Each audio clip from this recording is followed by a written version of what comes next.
আপনাকে আমি ভাষা দিয়ে বুঝাইতে পারবো না। হয়তো আজকে আপনার সাথে যে কথাগুলো বলতেছি, এই কথাগুলো শোনার পরে হয়তো অনেক আছে যে আমার আর কখনো খোঁজও নিবে না। বলতেছি আমার 16 বছরের মিডিয়া ক্যারিয়ারের ইতিহাসে this one is the most important episode. আসলে মানুষের জীবনটা যেহেতু কষ্টে। ও মাই গড।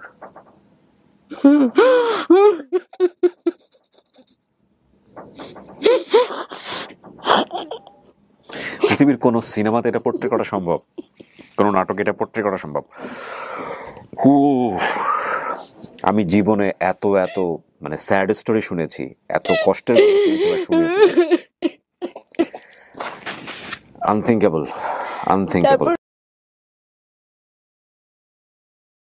আসসালামু আলাইকুম প্রিয় দর্শক এবং শ্রোতা, আশা করি ভালো আছেন। সবার জন্য বরাবরের মতো দোয়া এবং শুভকামনা জানিয়ে শুরু করছি সবচাইতে কাঙ্ক্ষিত একটা এপিসোড, যেটা আমি আজকে করতে যাচ্ছি। যে এপিসোডটি করার জন্য আমার রেডিও ক্যারিয়ারে আমি বহুবার চেষ্টা করেছি, বিভিন্নভাবে চেষ্টা করেছি। সেই রকম একজনকে আজকে আমি আমার অনুষ্ঠানে উপস্থাপন করতে যাচ্ছি, যেটা আমার জন্য অনেক বড় একটা পাওয়া। নামটা একটু জিজ্ঞেস করবো যে প্রথমে কি নাম? বিবি আমেনা। বিবি আমেনা, বয়স কত আপনার? 32। আমার দেশের বাড়ি নোয়াখালী, আমি চট্টগ্রামে থাকি। চট্টগ্রামে থাকছেন এখন? মোংলাতে আমার বাবা কি করতো? জাহাজে জেডিতে চাকরি করতো, জাহাজে। আচ্ছা, কয় ভাই বোন ছিলেন আপনার? 6 ভাই বোনের ভিতরে আমি সবার ছোট। ওকে। ওই বড় বোনের একটা ছেলে আছে, বাড়িতে বেড়াইতে আসছে, তখন বলতেছে যে খালাম্মা পরীক্ষা তো শেষ হয়ে গেছে, এখন তো ঘোরাফেরা 3 মাস, চলেন আমার সাথে যে মোংলাতে একটু ঘুরে আসবেন, বেড়াই আসবেন আমাদের বাসা থেকে। তো চলে গেলাম ভাগিনার সাথে। যাওয়ার পরে ওইখানে আসলে আমার বোনের পাশের ঘরে একটা আফা একটা আন্টি থাকে। তো ওই আফার আবার একটা ভাই মানে বিদেশে থাকে, উনি শিপে থাকতো তখনই। তো ওনারাও আমাদের দেশি মানে নোয়াখালী। তো অনেক এত মানে আসা যাওয়ার পরে বন্ধুত্ব মানে এত হয়ে যায়, মানে আমার মাথাতে এত চুল ছিল, ওনার শাশুড়ি উনি আমার মাথার চুল, আমার গায়ের রং, আমার মানে মুখের কাঠিন, মানে এত প্রশংসা করতো সবসময়, মানে এত মায়া করতো ওরা, মানে আমার মানে প্রশংসাতে আপনি প্রেমে পড়ে গেছেন ওনাদের সবার? এত বেশি মায়া পড়ে গেছি। বড় বোনের কাছে একটা প্রস্তাব পাঠায়, মানে আপনার বড় বোনকে বলছে? আমার বড় বোনকে বলতেছে। তো বলে যে আপা আমাদের তো বাবাও নাই মাও নাই, ছোটবেলা থেকে মা হারাইছি, বুদ্ধি হওয়ার পরে বাবাকেও হারাই ফেলছি। আমার ভাইটা অনেক কষ্টে মানুষ হয়েছে, কিন্তু এখন অনেক টাকা ইনকাম করে, কিন্তু আমার ভাইটাকে দেখে শুনে রাখার মতো, কেয়ার করার মতো, মানে একটা জায়গায় রাখার মতো এরকম কেউ নাই। তা আপনার বোনটাকে আসলে আমরা নাসিমা ডাকতো তখন আমাকে, আমার আরেকটা নাম নাসিমা ডাকনাম। তো বলতে যে নাসিমাকে আমরা অনেক পছন্দ করি, যদি আপনি আপনার বাবাকে বলেন তাহলে আমার ভাইটাকে যদি আমার বোনটাকে বিয়ে দেন, আমরা কিছু চাই না, শুধু আমার ভাইয়ে যেন বাবা মা বলে ডাকতে একটা শক্তি পায় আপনার বাবা মাকে, এটাই। কি নাম ছিল ভাইয়ের? আচ্ছা, জন্য পাত্রী খুঁজতেছে এবং সেখানে আপনাকে পছন্দ করছে। হ্যাঁ। তো আমার আপা বলতেছে না, বাড়ি নাই, ঘর নাই, কোনো ঠাই ঠিকানা, টাকা পয়সা ইনকাম করলে কি হয়েছে, একটা বাড়িঘর তো কিছুই করে নাই। তো এখন এগুলোকে আমার ভাইরাও রাজি হবে না, আর আমার বাবাও রাজি হবে না। একদিকে আমার ভাই বোন সবাই, ও সবাই ছোট, আর এত ওরে মানে সবাই এত আদর করে, আসলে আব্বা দিবে কিনা জানি না। তা আসলে একসময় আমার বাবারে ওরা প্রস্তাব পাঠায়, আমার আপাও পাঠায়, আমার আব্বা ডাইরেক্ট না করছে। আসলে পরীক্ষার কিছুদিন হয়েছে, রেজাল্ট বাইরেবে এই টাইমে আবার আমার বোনটা অসুস্থ হয়ে গেছে, হঠাৎ করে আবার আমরা মোংলায় যাই, আবার ওই বিয়ের উদ্যোগটা উঠে, আবার কথা ওঠে। হ্যাঁ, ওঠার পরে আসলে একদিন এইরকম উঠতে মানে এত ওরা কান্নাকাটি করতেছে, আমি ওই বাসায় যাইলে আমাকে হাতটা ধরে বলে। এখানে মানে আমি আসলে ওদের কথা শোনার পরে আস্তে আস্তে আমিও কেমন জানি একটা দুর্বল। তখন কি আপনি দেখেছেন? তখন না, ছবি দেখেছি। ছবি দেখেছেন? আচ্ছা। তা আবার আমার 2টা মেয়ে আছে, ওরা সবসময় যাইলে মানে মামি মামি বলতো, ওদের মামার ছবি এনে আমাকে দেখাইতো। পরে এক সময় আমাকে বাবা জিজ্ঞেস করছে, বলে যে ভাইয়ের জন্য তোর বিয়ের জন্য বলতেছে, এখন তুই কি বলস? আবার আমার ভাইরাও সবসময় বলতো যে ও আমার ছোট বোন, যদি ওকে কোথাও বিয়ে দেন, ছেলে পছন্দ হয়েছে কিনা, ফ্যামিলি পছন্দ হয়েছে কিনা, কাকে জিজ্ঞেস করবে না, আগে ওকে জিজ্ঞেস করবে। ও এমনিতে একটু মাথা গরম, আবার আমাদের খুব আদরের।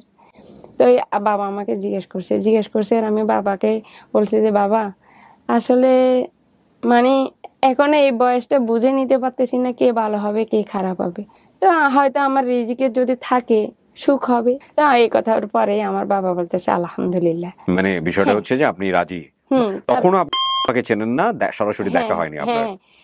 তো বাবা এর ভিতরে আমরা মানে পরশুদিন চলে যাব, নোয়াখালীতে চলে আসবো, হঠাৎ করে রাত্রে ওই লোকটা চলে আসছে, তো বিদেশ থেকে চলে আসছে হঠাৎ করে। পরে সকালবেলা মেয়েকে দিয়ে ডাকাইছে, বলতেছে যে নাসিমা আন্টি আমার আম্মু আপনাকে একটু ডাকছে। তা আমি ঢুকছি, গেছি পাশাপাশি কত শরীর টরিল অনেক ভালো, মোটামুটি একটা সুন্দর লোক শুয়ে আছে। তা আমি পাশাপাশি একটা ওনাদের ড্রেসিং টেবিলের সামনে বসছি, বসার পরে অনেকক্ষণ মানে ফলো করতেছি, লোকটা অন্যদিকে তাকাই রয়েছে। পরে আমার দিকে দেখি ঘুরে তাকাইছে আর এখন আমি হট করে মানে চিনে ফেলছি ছবি দেখে, চেহারা দেখে, মানে এই লোকটাকে তো ছবি দেখছি অনেকবার। মানে আপনাকে জানানো হয়নি আগে? না, আমিও জানি না। এখন আমি একদম ঘামাচ্ছি, মানে উঠেও চলে যাইতে পারতেছি না, কি বলবো। শুধু একটা কথাই বলতে চাই, একটু ইন্টারাপ্ট করছি, যে আজকের এই গল্পটা কোথা থেকে আপনাদের কোথায় নিয়ে যাবে ইউ ডোন্ট নো, এবং আমি আপনাদের সবার কাছ থেকে আধা ঘন্টা কিংবা 1 ঘন্টার সময় বিনীতভাবে চেয়ে নিচ্ছি। This is a very very important story, believe me, very very important story. তারপরে ওনার বোনে মানে আমাকে বলে যে নাসিমা, ওই আমার ভাইয়ের কথা যে বলছিলাম, এই আমার ভাই, আল্লাহর কি হুকুম, তুমি তো কালকে চলে যাবা, আজকে তো আমার ভাই চলে আসছে। তারপর আমি হেঁটে চলে আসছি, স্কুল থেকে আমাকে দিয়ে ভালো করে ফলো করে দেখলো, দেখে বোনকে জিজ্ঞেস করতেছে, বলে যে এই ও যে চলে যাচ্ছে, ওর মাথার চুলগুলা কি আলগা চুল? ওর বোনে নাকি বলতেছে না ভাইয়া, কি যে বলেন এগুলো আলগা চুল, এটা ওর মাথার মানে বাস্তবে চুল। আপনার চুল কি অনেক বড় ছিল? অনেক বড় বলতে কত বড়? মানে হাঁটু, এই হাঁটু ছাড়ে নিচে। এখন ও বিকেল বেলা মানুষ লাগাই দিছে আমার বাবা। আপনার ভালো লেগেছে ওকে? আপনার ভালো লেগেছে? হ্যাঁ, ওরও চেহারা টেয়ারা মাশাআল্লাহ ভালো, সব দিকেই ভালো ছিল। এখন দেখি মানে যেদিন চলে আসবো তার আগের দিন ওই ভাই আমার কাছে একটা চিঠি লিখে পাঠাইছে। ওকে। তাও পাঠাইছে ওনার বোনের শাশুড়ির কাছে। এখানে উনি তো আমাকে দিয়ে গেল, এখন আমি কিভাবে পড়বো দিস পাচ্ছি না, কোথায় যাব।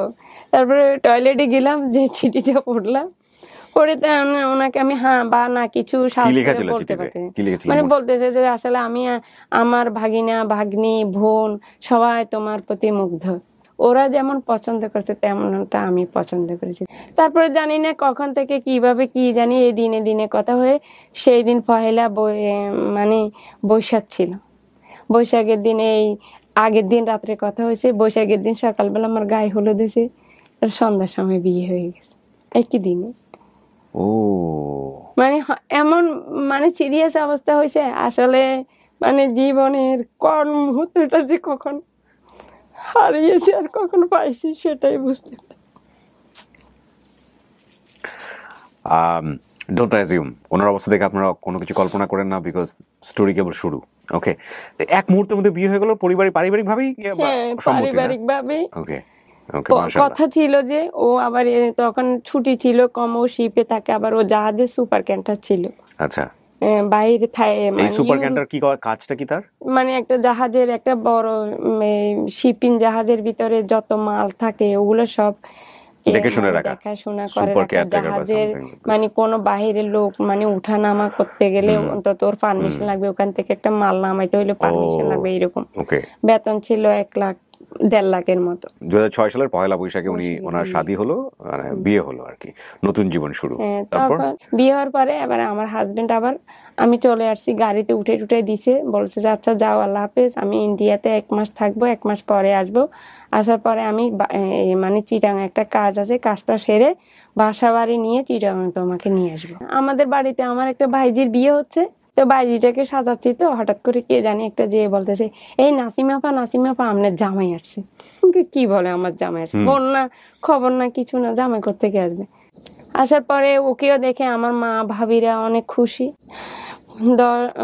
1 মাসখানেক থাকছি, থাকার পরে হঠাৎ করে দেখি প্রায় সময় আমার হাজবেন্ড মানে ছেলেদের সাথে জুয়া খেলতে চলে যায়, তাস খেলতে চলে যায়। এটা আপনি বুঝতে পারলেন ওই সময়টাতে? মানে চলে গেলে 3 দিন 4 দিন রাত্রে আসে না। এটা কি মানে শিপ থেকে নামার পরে? হ্যাঁ, চট্টগ্রাম আমি যাওয়ার পরে। আচ্ছা, যখন বাসা টাসা নিছি তখন খেলে যে দেখি, জিজ্ঞেস করি, কিন্তু এই যে দেওয়ালটা মানে দেওয়ালের অপর ইচ্ছাটি একটা রুমে বসে খেলে, ওই রুম থেকে এই রুমে আসে না, মানে এগুলো নিয়ে অনেক গ্যাঞ্জাম করি। ওরা এক সময় ও আমাকে একটা মানে বাইরে থেকে, তখন আসলে 100 জনের হাত থেকে 1 জনের হাতে মোবাইল ছিল, অনেক বছর আগে, 16 বছর আগে। তখন ও আমার জন্য একটা মোবাইল আনছিল, মানে খেলতে যে টাকার জন্য এত পাগল হয়ে গেছে, আমাকে বলে যে মোবাইলটা দেওয়ার জন্য বন্ধক দিবে। তা আমি বলতেছি যে না, দিব না, দিচ্ছি না দেখে মানে তখন ও আমাকে দেওয়ালের সাথে মানে চাপি ধরে এমন জোরে একটা ঘুষা মারছে, আমার নাকের ভিতরে ফাটে গেছে। ফাটে এত রক্ত। পরে আমার ভাই, মা, বাবা যদি এগুলো শুনে তাহলে তো মানে আমাকে নিয়েও যাবে আর দিবেও না। পরে কি করব, পাশের ঘরের আন্টিরা আসি দৌড়ে টোরে মুছে টুছে ডাক্তার আনছে। পরে ও ডাক্তার আনছে, এরকম প্রায় করতো। আবার এর ভিতরে ও মানে 4 মাস 5 মাস থাকার পরে শিপে চলে যায়। শিপে যে 8-9 মাস থাকি প্রায় 20 লাখ, 15 লাখ, 25 লাখ, 30 লাখ এরকম টাকা নিয়ে আসে, কিন্তু একটা টাকাও হাতে দেয় না। সব টাকাগুলো এইভাবে জুয়া করে নষ্ট করে ফেলে। তো ওই এক সময় হঠাৎ করে এরকম জাহাজে, চিটাগং জেডিতে একটা জাহাজ আসছে, ওই জাহাজটা স্ক্র্যাপ ছিল, মানে পুরানো জাহাজ। আচ্ছা। ভিয়েতনাম মালিক ছিল জাহাজে। তো ওই ভিয়েতনামের মালিক ওকে অনেক ভালোবাসতো, একসময় এত ভালোবাসতো মানে ও বলতেছি না, আমার বিয়ের 4 বছর লাইফে আমি ওকে যে টাকা দেখছি আপনাকে আমি ভাষা দিয়ে বুঝাইতে পারবো না। হয়তো আজকে আপনার সাথে যে কথাগুলো বলতেছি, এই কথাগুলো শোনার পরে হয়তো অনেক আছে যে আমার আর কখনো খোঁজও নিবে না, হয়তো আমার ছেলেটার সাথে এরকম কেউ মিশবে না, জানতে পারবে যে আমি এই অবস্থায় আছি। কিন্তু আমার কষ্ট লাগে না বলতে, জানলেও কোনো কষ্ট লাগতেছে না। আপনি বলেন, এটা আমার বলাটা মানে ইমার্জেন্সি আমার কাছে মনে হয়েছে। শুধু একটা কথা বলি ওনার এই কথার প্রেক্ষাপটে। দেখেন, সোশ্যাল মিডিয়াতে আমার নেটওয়ার্কটা আলহামদুলিল্লাহ ইজ আ বিগ নেটওয়ার্ক। এবং আমি আপনাদেরকে বলি, এই ভদ্রমহিলা আজকে এত বড় নেটওয়ার্কে, আজকের মিডিয়া তো সোশ্যাল মিডিয়ায় সৎসাহস দেখাচ্ছেন তার লাইফের এই গল্পটা, দ্যাট ইজ অ্যাবসোলুটলি সৎসাহস আমি বলবো। কারণ এটা আপনি শেষ পর্যন্ত না শুনলে আপনি বুঝতে পারবেন না। সমস্যা হচ্ছে কি, কোনো একটা সিস্টেমের পরিবর্তন আনতে গেলে সেটাতে আঘাত করতে হয় প্রথমে। আঘাত বলতে আমি যেটা বোঝাচ্ছি, লাইক ধরেন কোনো একটা সিস্টেম যেটাতে মরচে পড়ে গেছে, যেটা একটা রং পারসেপশন নিয়ে গ্রো করতেছে, সেখানে যদি আপনি পরিবর্তন আনতে চান, মানে বস্তুগত জিনিসের পরিবর্তন চোখে দেখা যায়, কিন্তু সোশ্যাল ভ্যালুজ, মোরালিটি, একটা রং পারসেপশন, সেটার পরিবর্তন আনতে গেলে কিন্তু অনেক মানুষকে সেখানে ভিতরে অনেক বড় স্যাক্রিফাইস করতে হয়। তো সেই জায়গাটা থেকে যখন প্রথম কেউ স্টেপটা নেয়, ফার্স্ট ম্যান, যে না ঠিক আছে, I want to speak out, আমি আমার কথাগুলো বলতে চাই, সত্যটা প্রকাশ করতে চাই, তখন তাকে অনেক বেশি পরিমাণে কনস্ট্রেইনগুলো ফেস করতে হয়, বাধা ফেস করতে হয়। হয়তো ওনার পরে আরও অনেকেই আসবেন, অত বাধা তাদেরকে ফেস করতে হবে না, বাট যিনি ফার্স্ট শুরু করলেন তাকে অনেক বেশি রক্তচক্ষুর মুখোমুখি হতে হবে। সেই কাজটা উনি করতেছেন আজকে। এটা খুবই খুবই খুবই ইম্পর্টেন্ট এপিসোড। এবং আমি আমার বারবার একটা কথা বলতেছি, আমার 16 বছরের মিডিয়া ক্যারিয়ারের ইতিহাসে this one is the most important episode, because এই ব্যাকগ্রাউন্ডের মানুষকে নিয়ে আমার এটাই ফার্স্ট কাজ। তখন আর শিপে যায় না, আপনার সঙ্গে আছে, এবং সময় ফার্স্ট বেবিটা আপনি কনসেপ্ট করেন। শিপে যায়নি, তারপরে শিপের থেকে তখন আমার বেবি কনসেপ্ট হওয়ার পরে 1 বছর মানে বেবিটা হওয়ার 3-4 মাস পরে হঠাৎ করে আবার শিপে চলে যায়। আচ্ছা।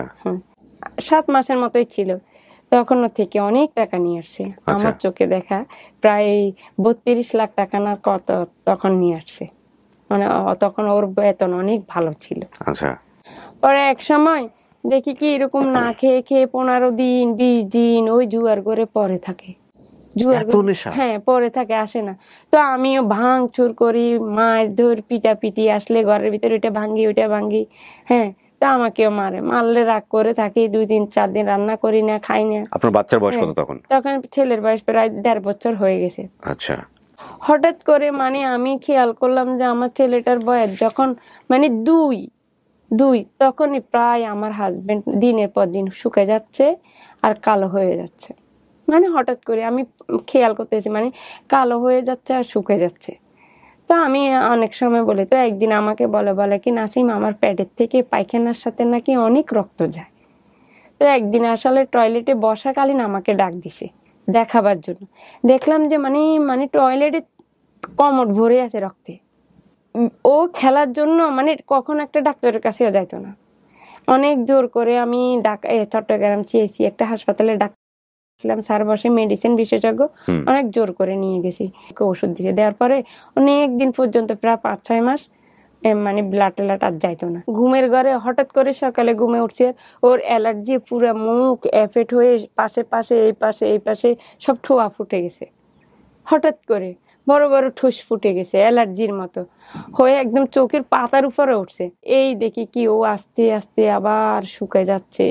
এই ভাত খাইতে বসেনি, ভাত থুয়ে টয়লেটে চলে যায়, পাতলা পায়খানা হচ্ছে। আর অনাধারে কয়দিন পরে পরে জ্বর, আর খালি মানে সব সময় যাকে দেখবে বলবে যে আমার মাথায় একটু চাপি দাও, আমার একটু মাথাটা চাপাও তো। অনেক এরকম অসুস্থ, ওনাকে বারবার ডাক্তারখানায় নিয়ে ডাক্তারের তেমন টেস্ট দেয় না, দেখে বলে যে জ্বর টর, বলে যে বাত জ্বর হলে এমন হয়।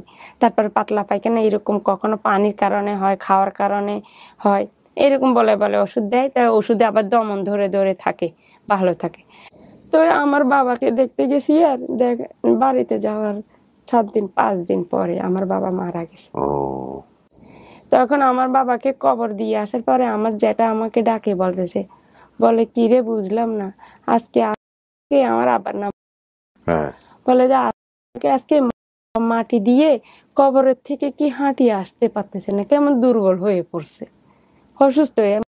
মানে হয় না একটা মানুষকে দেখলে কিন্তু বোঝা যায় যে ও অসুস্থ। হ্যাঁ, এর ভিতরে হুট করে ও আবার একটা শিপে চলে গেছে। একটা জাহাজের মালিক ওকে, মানে ওর কথাবার্তা শুনে একটা টাকাও নেই, কোনো কাগজের দরকার হয় না, জাহাজের মালিক ওকে নিয়ে গেছে। কাজে খুব দক্ষ ছিল উনি। হ্যাঁ, নিয়ে গেছে, বলতেছে যে আমাদেরকেও বলে যাইতে পারে না যে আমি শিপে চলে যাচ্ছি। তারপরে ঢাকা পার হওয়ার পরে ও ঢাকা পার হয়ে চলে গেছে। তারপরে আমাদেরকে বলছে যে আমি শিপে চলে আসছি, আল্লাহ বাঁচে আনলে আবার 1 বছর পরে দেখা হবে, নিয়ে ভালো থাকি। আমি ওই মানে একবার যে যেত 1 বছর পরে, 8 মাস পরে, 9 মাস পরে আসতো ওইখানে, মানে 9 মাসে বছর।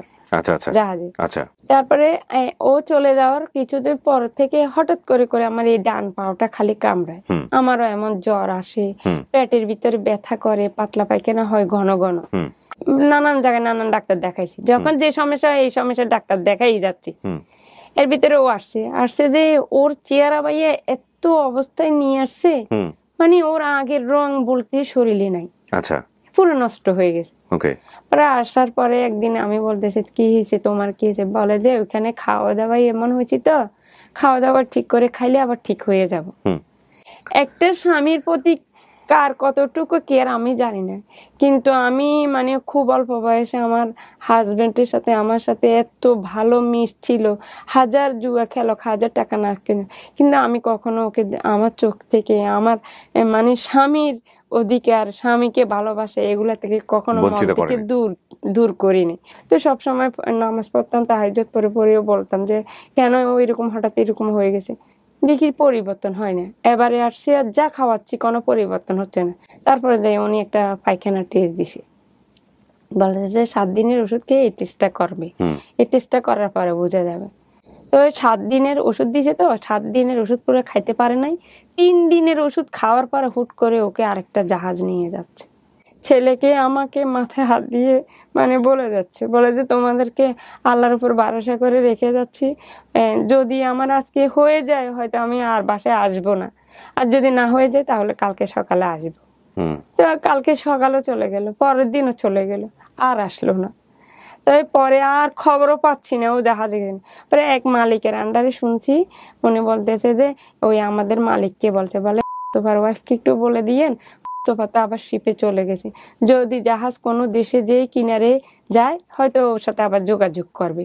মানে জাহাজে থাকাকালীন যোগাযোগ করতে পারে না। জাহাজ একটা যেমন ইন্ডিয়ায় গেল যোগাযোগ করতে পারতেছে না, ইন্ডিয়া নামলে আবার সিম কার্ড কিনলে যোগাযোগ করবে, যোগাযোগ হয় না। তো চলে গেছে, আর আমরাও আর যোগাযোগ করতে পারি না। এর ভিতরে হঠাৎ করে মানে আমার খুব খারাপ লাগতেছে, 1 মাস পর্যন্ত আমার শুধু মাথা ঘুরাচ্ছে, অস্থির লাগতেছে। এখন হঠাৎ করে এরকম চলে গেছে, 2 মাস হয়ে গেছে। 2 মাস পরে এরকম দিনকে দিন আমার অনেক খারাপ লাগতেছে দেখে একদিন টেস্ট করছি, আর ডাক্তার বলতেছে যে আমার বেবি ফ্যাট। ওকে, মানে আপনি সেকেন্ড বেবিটা কনসিভ করলেন। আচ্ছা, মেয়ে, তখন আমার বেবিটা ফ্যাটে। এখন তো আমার মানে নিজের ভিতরে একটা ভয় চলে আসছে, মানে টেনশন চলে আসছে। আর আমার হাজবেন্ড চলে গেছে, ও নিজেও জানে না, আর আমিও নিজের থেকে জানি না। আল্লাহ জানে ও কতদিন পরে আসবে, কি না কি মনে করে, মানে এগুলো নিয়ে নিজে একদম একটা অসাধারণ টেনশনে পড়ে গেছে। আর ফোনও করতে পারতেছি না, যোগাযোগও করতে পারতেছি না, বলতে পারতেছি।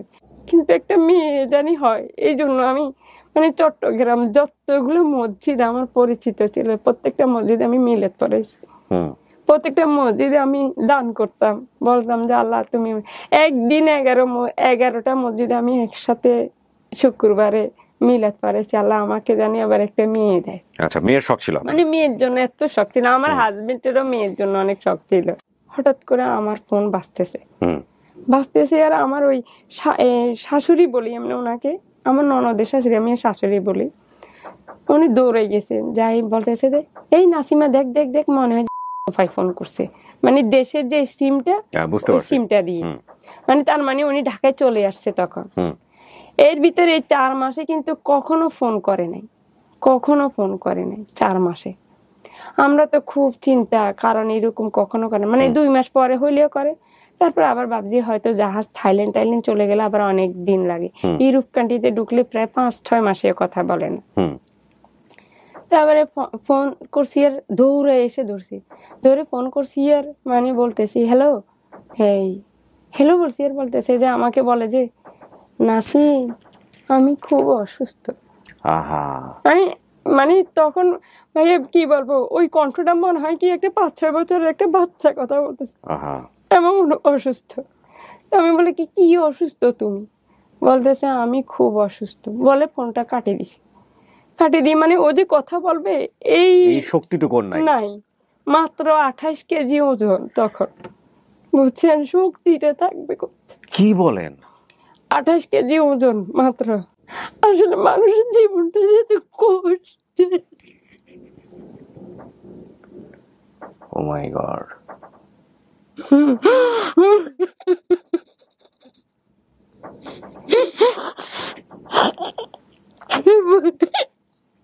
We don't know the reason. শেষ পর্যন্ত দেখেন আপনারা। This is an episode, unthinkable episode. তখন ফোনটা হঠাৎ বন্ধ। কোথা থেকে ফোন দিছে, কি অবস্থা সেটাও জানেন না আপনি? বলছে ঢাকা থেকে। আমি ঢাকায় এসে নামছি। আচ্ছা। তো বলতেছি এখন তো আমরা সবাই ফোন দিচ্ছি, কেউ ফোন রিসিভ করেন, মানে কথা বলার মতো কোনো ওর কাছে নাই। পরে একবার ফোন ধরার পরে বলতেছে কি তুমি তো আসতে পারবা না, বুঝা দিয়ে যাচ্ছি, তুমি এক জায়গায় বসে আমাদেরকে বলো যে আমি এই জায়গায় আসছি, আমি মাইক্রো নিয়ে লোক পাঠাচ্ছি। কি করব, দিশ পাচ্ছি না। এমন জোরে চিকরাই কান্না করতেছি, মামি কান্না করতেছে, ভাগ্নিরাও কান্না করতেছে, ওদেরও তো একটা মামিরও একটা ভাগিনা, ওদের বংশে আর কেউ নয়। আমার হাজবেন্ডের বংশে শুধু একটা ছেলে, বলতে আমার কি মেয়ের খবর দিবে, সেখানে হাজবেন্ডের খবর জেনে অবস্থা খারাপ। তো এবারে বলতেছে আচ্ছা তুমি, বলে যে না গাড়ি পাঠাইও না, আমি আসতে পারবো। মানে বলতেছে যে অনেক কষ্ট হচ্ছে, স্টানে আসে বসে আছে সবাই, কখন আসি নামবে, পাই না সবাই ফোন দে, কারো ফোন ধরে না। একটা ভাবিয়ে ফোন দিছে, আর ধরে বলতেছে যে ভাবি আমি সৌদিয়া গাড়িতে আছি। 8:30 বাজে নামছে অলংকার, চিটগাং অলংকার। নামার পরে মানে ওদের সামনে গাড়ির থেকে নামছে, কিন্তু কেউ চিনে নাই। ও মানে চিল্লির ভিতরে ওদেরকে ডাকছে করে, মানে শক্তি যতটুকু আছে, কিন্তু কেউ শুনতেছেও না। মানে ওনার সিচুয়েশনটা তাহলে কি, ওনার চেহারা এবং ভয়েস চিন্তা করেন, কিন্তু মাথার ব্রেন একদম ক্লিয়ার।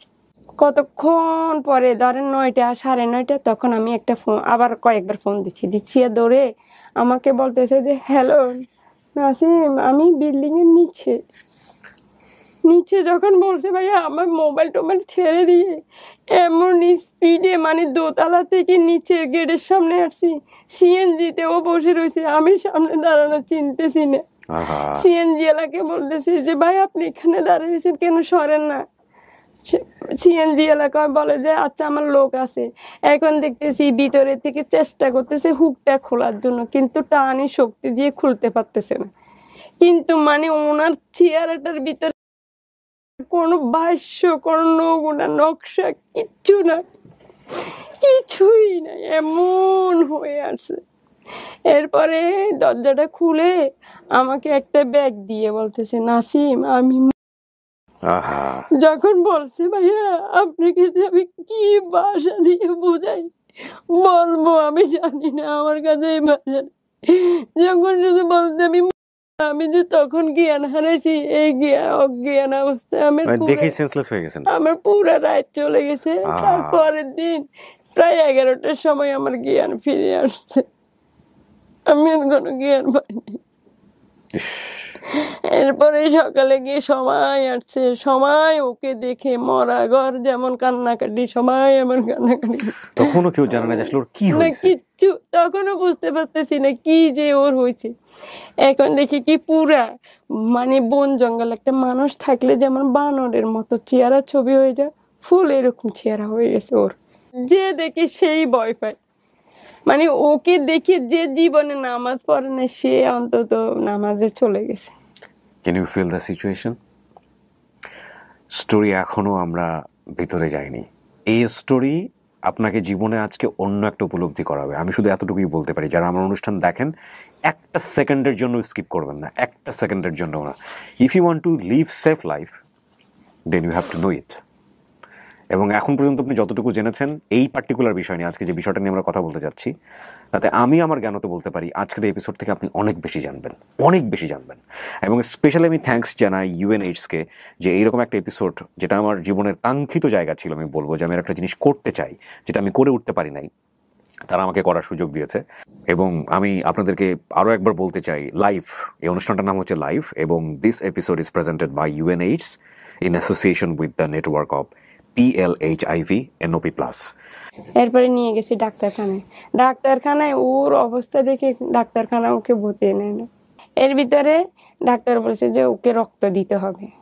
রক্ত দিতে দিতে দিতে দিতে যখন ওর রক্তের কোষগুলা উৎপাদন হবে তখন আপন ইচ্ছাই ওর শরীরটা ঠিক হয়ে যাবে। এই কথা যখন বলছি, মানে আমাদের এলাকা থেকে ডেইলি 20 জন 25 জন 15 জন চলে আসে রক্ত দিতে। এই রক্তটা ওকে দিচ্ছে, আমি দাঁড়ায় রয়েছি, ওর থেকে রক্ত নিয়ে ওকে দিচ্ছে, তো শরীর দিয়ে রক্ত ঢুকতেছে, পায়খানা রাস্তা দিয়ে ব্লাড গুলো বের হয়ে যাচ্ছে, ডাইরেক্ট বের হয়ে যাচ্ছে, একদিক দিয়ে ঢুকতেছে আরেক দিয়ে বের হয়ে যাচ্ছে। কিন্তু আমার জীবন লাইফ এই 35-33 বছর বয়স হয়ে গেছে, আমি কখনো এরকম দৃশ্য আমার জীবনে আমি দেখিনি, কখনো দেখিনি, মনেও হয় না যে আর কেউ দেখছে কিনা, তাও আমার মানে ধারণাই নাই। তখন পেটে বাচ্চা, এই পেটে বাচ্চা নিয়ে দৌড়াদৌড়ি করতেছে। আমার বাচ্চার বয়স তখন আমি প্রেগনেন্ট 4 মাস শেষ হয়ে 5 মাসে পড়ছি। ওই ডাক্তার নিজেও মানে আমাদেরকে নিয়ে একটা চিন্তায় পড়ে গেছে, এতগুলো টাকা যাচ্ছে, রুগী তো ভালো হচ্ছে না, উনি অনেকটা, কিন্তু এই ফাঁকে ফাঁকে ওনার সঙ্গতে এত ঘা হয়ে গেছে, মানে ঘা এমন হওয়া হয়েছে, মানে সঙ্গ পুরো ফেটে ফেটে ফেটে ফেটে রক্ত যায়, বুঝছেন। কিন্তু গায়ের ভিতরে শুকায় সব হাড্ডি হয়ে কালির মতো হয়ে গেছে, কোথায় কোনো ঘা নাই, শুধু ওই পার্টিকুলার জায়গাটাতে, ওই জায়গাটায় ঘা, আর এই ঠোঁটগুলা আর এই নাকের উপরটা বেশি ঘা। তো এখন ঘাটা তো সবাই আদর করে, কিন্তু ঘা পায়খানা পেশাব এগুলোর আদর তো আর কেউ করে না, এগুলো তো আমার করতে হয়। স্যারের আন্ডারে অন্য একটা ডাক্তার আসছে আমার হাজবেন্ডকে দেখার জন্য, ওই ডাক্তারটা শুধু আসি এক নজর দেখছে, দেখি কিন্তু উনি ওনার রিপোর্ট সব দেখছে, দেখার পরে উনি নিজেই মানে বুঝতে পারছে যে মানে এই ধরনের কিছু ওনার হইতে পারে, বুঝছেন। কিন্তু ও টেস্ট করে নাই, ডাক্তার, উনি শুধু স্কিনটা দেখেই বুঝতে পারছে। তারপরে উনি এখানে আমাদের চিটাগাং একটা আশার আলো সোসাইটি একটা জায়গা ছিল, ওইখানে নামে একটা লোক আছে, যে ভাইকে ফোন করার সাথে সাথে তখন তো মানে এত গুরুত্ব ছিল আশার আলো, বুঝছেন, মানে একটা অসুস্থ জীবন, মানে পাতলা পায়খানা হচ্ছে, জ্বর হচ্ছে, এরকম কিছু পাইলে ওরা চলে যাইতো ওইখানে টেস্ট করার জন্য, রক্ত নিয়ে আসতো টেস্ট করতে। কত সালের গল্প এটা? এটা হচ্ছে 2012 একদম পহেলা জানুয়ারি ফেব্রুয়ারিতে। তো উনি আসার পর সাথে সাথে বলছে যে আমরা আপনাদের রোগীকে একটা টেস্ট করব। কি টেস্ট করবো এটা বলে নাই, বা না বলার পরে ওনারা আসি আমার ওই হাজবেন্ডের এই বুকের মাছ থেকে সিরিজ ঢুকাইয়ে পানি নিছে, মানে পানি নিছে এক সিরিজ। তখন 3 ঘন্টা পরে ওরা ফোন দিছে, ফোন দিয়ে বলতেছে ভাইয়া আপনারা একটু আমাদের অফিসে আসেন, আপনাদের যে মানে এখানে নিজস্ব মানুষ আছেন এরকম একজন আসেন। তো আমার মামতো দেবর গেছে, আমার ভাই গেছে, যাওয়ার পরে আমার মামতো দেবরকে আর আমার ভাইকে ওই ভাই বলছে যে আপনার ভাই HIV পজিটিভ। তো HIV পজিটিভ বলছে, ওরা বুঝে নাই প্রথমত। পরে বলছে যে বুঝি নাই, পরে বুঝি না বলছে আমার ভাইয়াকে বুঝে বলতে আপনার বোনের জামাই HIV রোগ হয়েছে, এইডস রোগ হয়েছে। এইডস রোগ হয়েছে, হ্যাঁ এটা বলছে। এইটা বলার পরে তো তখন তো মানে এইডস রোগ কাগজে দেখছে, পত্রিকাতে দেখছে, এই রোগ হলে এরকম হয়, এই রোগ হলে, তখন তো অনেক মারাত্মক ছিল। এখন আমার ভাই ওইখানে একদম অসুস্থ হয়ে পড়ছে, আমার ভাই জ্ঞান হারায় ফেলছে। তারপরে আমার ভাই, আপনি তখনও জানেন না? না। তারপরে আমার ভাই পরে ওরা মাথায় পানি টানি দেওয়ার পরে আমার ভাইকে বলছে যে আপনারা শক্ত হন, আপনারা যদি শক্ত না হন তাহলে কিভাবে হবে, রুগী তো আরো মারা যাবে। আপনার তখন বেবি কয় মাস? তখন আমার বেবি 4 মাস শেষ, 5 মাস প্রায় শেষ পর্যায়ে, 5 মাসও শেষ। এত কান্নাকাটি যদি আপনি করেন, আপনার ওর ফ্যামিলিকে আগে বাঁচাইতে হবে। আপনার বোন গর্ভবতী দেখে আসছি আমি, তারপরে আপনি অবশ্যই এই মুহূর্তে আপনার বোনকে আগে নিয়ে টেস্ট করেন, বোনকেও, বোনের ছেলেকেও, যেহেতু আমার ছেলে তখন মাত্র 4 বছর বয়স। ও মাই গড। ছেলে তখন নিয়ে আসতে বলছে। এখন আমার ওই দেবরটা আমাকে বলতেছে আর কি, আমার দেবরের নাম। এই যে কেন বললো যে বোনের ছেলেকে টেস্ট করতে হবে, ছেলের বয়সটা 4 বছর, তাকেও টেস্ট করতে হবে, কেন বলেছে বলি? আমি যতটুকু বুঝতে পারছি সেটা হচ্ছে ডক্টররা ধারণা করছে উনি যদি অনেক আগে HIV পজিটিভ হয়ে থাকে তাহলে এমনও হতে পারে ওনার ছেলের শরীরে আছে, যদি অনেক আগে হয়ে থাকে। সেই কারণে উনি বলতেছে যে ওনার ছেলেকেও টেস্ট করাতে হবে, কারণ এটা তো আসলে ফ্লুইড ট্রান্সমিটেড ডিজিজ। হ্যাঁ, তো সেই জায়গাটা থেকে। হ্যাঁ, তারপর তো আমার ছেলেকে আর আমাকে নিয়ে আনছে আর মানে বলে না যে কেন আনছে, তো আনছে আর আমি ওইখানে ঢুকছি আর দেখতেছি মানে ওদের ওইখানে সব লেখা আছে, লেখাগুলো পড়তেছি, পড়ে অনেকগুলা দেখছি। দেখার পরে মানে আমার মানে নিজের ভিতরে ধারণা আসছে। আপনি নিজেকে আগে এইডস সম্পর্কে জানতেন? না, HIV নাম শুনেছেন? এর আগে কখনোই শুনেন নাই? শুনছি এমনি মারাত্মক একটা ভাইরাস, HIV, মানুষ মারা যায়। আচ্ছা, আমার কেন টেস্ট লাগবে, আমার কি টেস্ট লাগবে, আমি কি অসুস্থ নাকি? তা আমি গেলার পরে ছেলেরও ব্লাড নেয়, আমারও ব্লাড নেয়। নেওয়ার পরে ওরা আমাদেরকে আবার মেডিকেল আমরা চলে আসার পরে মাগরিব মানে ঘনায় আসবে 5টার দিকে, ওই সময় আবার আমাদের রেজাল্টটা আসছে। আসার পরে ওই আমার দেবর ফোন করে বলতেছে যে আপনার ভাবি পজিটিভ, কিন্তু ছেলেটা নেগেটিভ। যখন বলছে যে ভাবি পজিটিভ, তখন আমার ওই দেবরটাও আমার কাছে থাকতো। ও একটা কাপড়ের কারখানায় চাকরি করতো, অল্প টাকা বেতন পাইতে দেখে ঢাকা থেকে আমি নিয়ে আমার কাছে রাখছি। তখন ও আমার ভাইদের চেয়েও বেশি কান্না করতেছে, মানে আমি পজিটিভ এটা কেমনে ও বলবে, ও নিজের থেকে বুঝে নিতে পারতেছে না। পরে মেডিকেলে আমার ননদ বসা, আমার ভাই বসা, আমার বড় বোন আসছে, বড় বোন বসা, সবাই বসা, ওখানে আসছে। কিন্তু আসার আগেই মেডিকেলে খবর চলে আসছে যে আমার হাজবেন্ড আমি দুইজনই পজিটিভ। যখন এই কথা বলছে সাথে সাথে ওখানে আয়া ডাক্তার নার্স সব আসা বন্ধ, কেউ আসে না। এখন আমাদেরকে রুম থেকেও বাইরে কোনো দিকে হাঁটতে দেয় না, কোনো কথা ছাড়া। আমি সিটের উপরে অসুস্থ, সারাদিন এদিক এদিক ধরে, সকাল হলে হাসপাতালে আসি, আবার বাসায় যাই, ওর বাসা থেকে রান্না করে ওদের জন্য নিয়ে আবার আসি। Can you feel the situation? Husband, he is fighting with death. বাচ্চা একটা আসতেছে পেটে, তাকে তো দুনিয়াতে না আসা পর্যন্ত টেস্ট করা যাবে না, নাম্বার 1। নিজে সে পজিটিভ হয়ে গেছে, এবং একটা গুড নিউজের মধ্যে সেটা হচ্ছে ছোট বাচ্চাটা যেটা আছে 4 বছর বয়স, সে পজিটিভ না। এই অবস্থায় বাংলাদেশের সামাজিকতা সব কিছু মাথায় রেখে একটা মানুষের অবস্থাটা কি হতে পারে, মানসিক অবস্থা? স্টোরিটা এতক্ষণ পরে শুরু হলো, অ্যাকচুয়ালি এতক্ষণ আপনারা শুনলেন, শোনার পরে আজকে আমি বলবো যে স্টোরিটা এখন শুরু হইলো। বলেন তারপরে ও আসিয়া বলতেছে আমার ভাইয়াকে, বলে যে এই ভাইয়ার যে সমস্যা, ওই সমস্যাটা ভাবিরও। তা এখন আমার ননদ বসা ছিল, তো ঠাস করে উঠে দাঁড়াইছে, দেখি যে বলতেছে যে এই কি সমস্যা। এখন আমার ননদকে বলতেছে এই ওর দেবর, ওইটা ওর আপন দেবর, আমার মামা তো দেবর। তো তো বলতেছে যে ভাবি ভাইও HIV আক্রান্ত, ভাবিও HIV আক্রান্ত। বলার সাথে সাথে আমার ননদ দাঁড়ানো ছিল, তো দাঁড়ানো অবস্থায় মাথা ঘুরে পড়ছে, একদম এত অজ্ঞান হয়েছে, ওর নাকে মুখে দিয়ে ব্লাড পর্যন্ত শুরু হয়ে গেছে। পরে আমার ননদকে এক বেডে স্যালাইন দিছে, আরেক বেডে আমার বড় ভাইকে স্যালাইন দিছে। আর আমি তো মানে শক্ত কি আর নরমও কি, একেবারে এমন অবস্থায় আছি। এখন কি বাইরের দিকে তাকাবো, না ননদের দিকে তাকাবো, না স্বামীর দিকে তাকাবো, না নিজের কথা চিন্তা করব। এখন তো আমি একদম আর কোনো দিশ পাইতেছি না। এখন আমার হাজবেন্ডও কান্না করতেছে, অনেক কান্না করতেছে। আমরা তো সবাই ওইখানে মনে হয় যে রুগী মারাই গেছে, কিন্তু হাসপাতালের একটা কাকপক্ষী কেউ আমাদেরকে একটু হুক্কা দিয়েও জিজ্ঞেস করতেছে না যে কি হয়েছে এদের।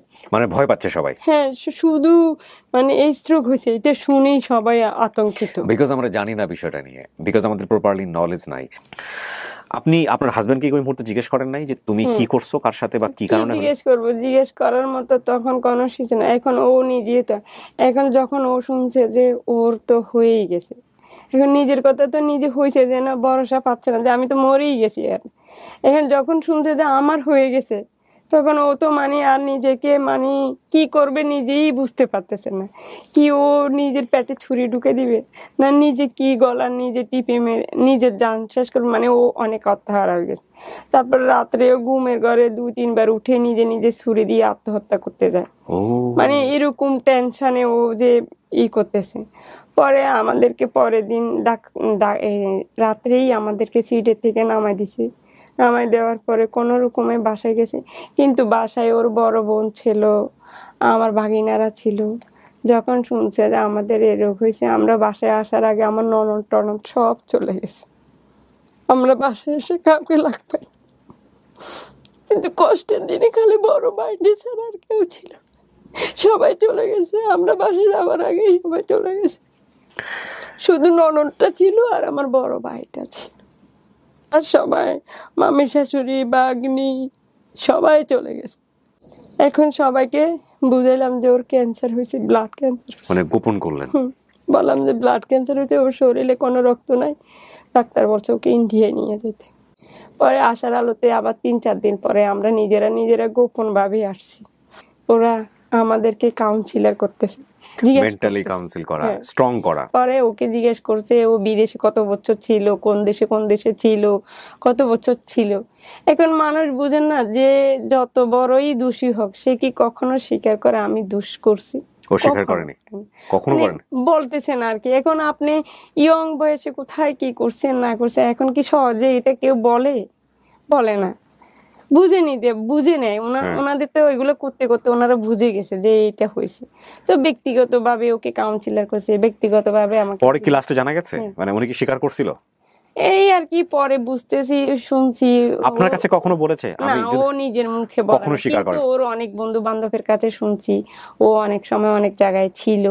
তারপরে চায়নাতে অনেক বছর ছিল, চায়নার একটা মেয়ে, থাইল্যান্ডে একটা মেয়ে ওর সাথে বিয়ে করার জন্য ওকে একদম থাইল্যান্ড থেকে বাংলাদেশে চলে আসছে। বাংলাদেশে ঢাকা থেকে আবার মোংলা পর্যন্ত যে থাইল্যান্ডে মেয়ে অনেক এগুলো থেকে শুনছে, বোঝা যায় আর কি, বুঝছি। আপনার কোনো ঘৃণা হতো না ওর প্রতি?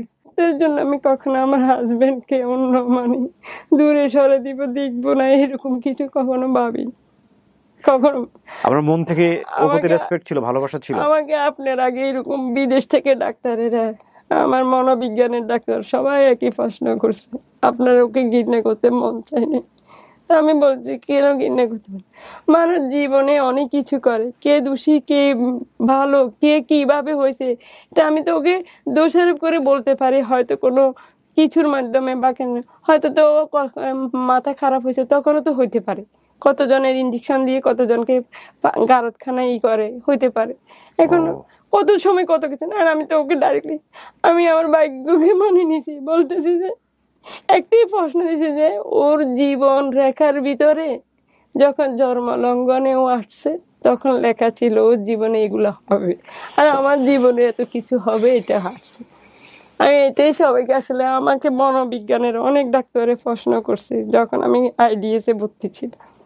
তারপরে তো আমার হাজবেন্ডকে নিয়ে আমি চিটাগাং থেকে কেউ আসবে না নিয়ে শুধু একটা ঢাকা। তখন ওরা সিদ্ধান্ত করছে যে রুগীটাকে ঢাকায় নিতে হবে, ঢাকা সেনানিবাস নিয়ে আগে CT4 করতে হবে, দেখতে হবে ওর শরীরে মানে ভাইরাস নাকি এই পর্যায়ে চলে গেছে, এটা দেখতে হবে, তারপরে আমরা ট্রিটমেন্ট স্টার্ট করব। মানুষ মৃত্যুর আগে যে সাফা কতম টতম ফরাই সব ফরাই ফেলছি, ওর জন্য দাফনের কাপড়ও কিনে করে রেখে দিছি। মানে 2 মাসের ভিতরে ও বাসায় এসে এত খারাপ অবস্থা ছিল, সব রান একদম মানে এক কথায় কি পচে গেছে, একদম পচে গেছে।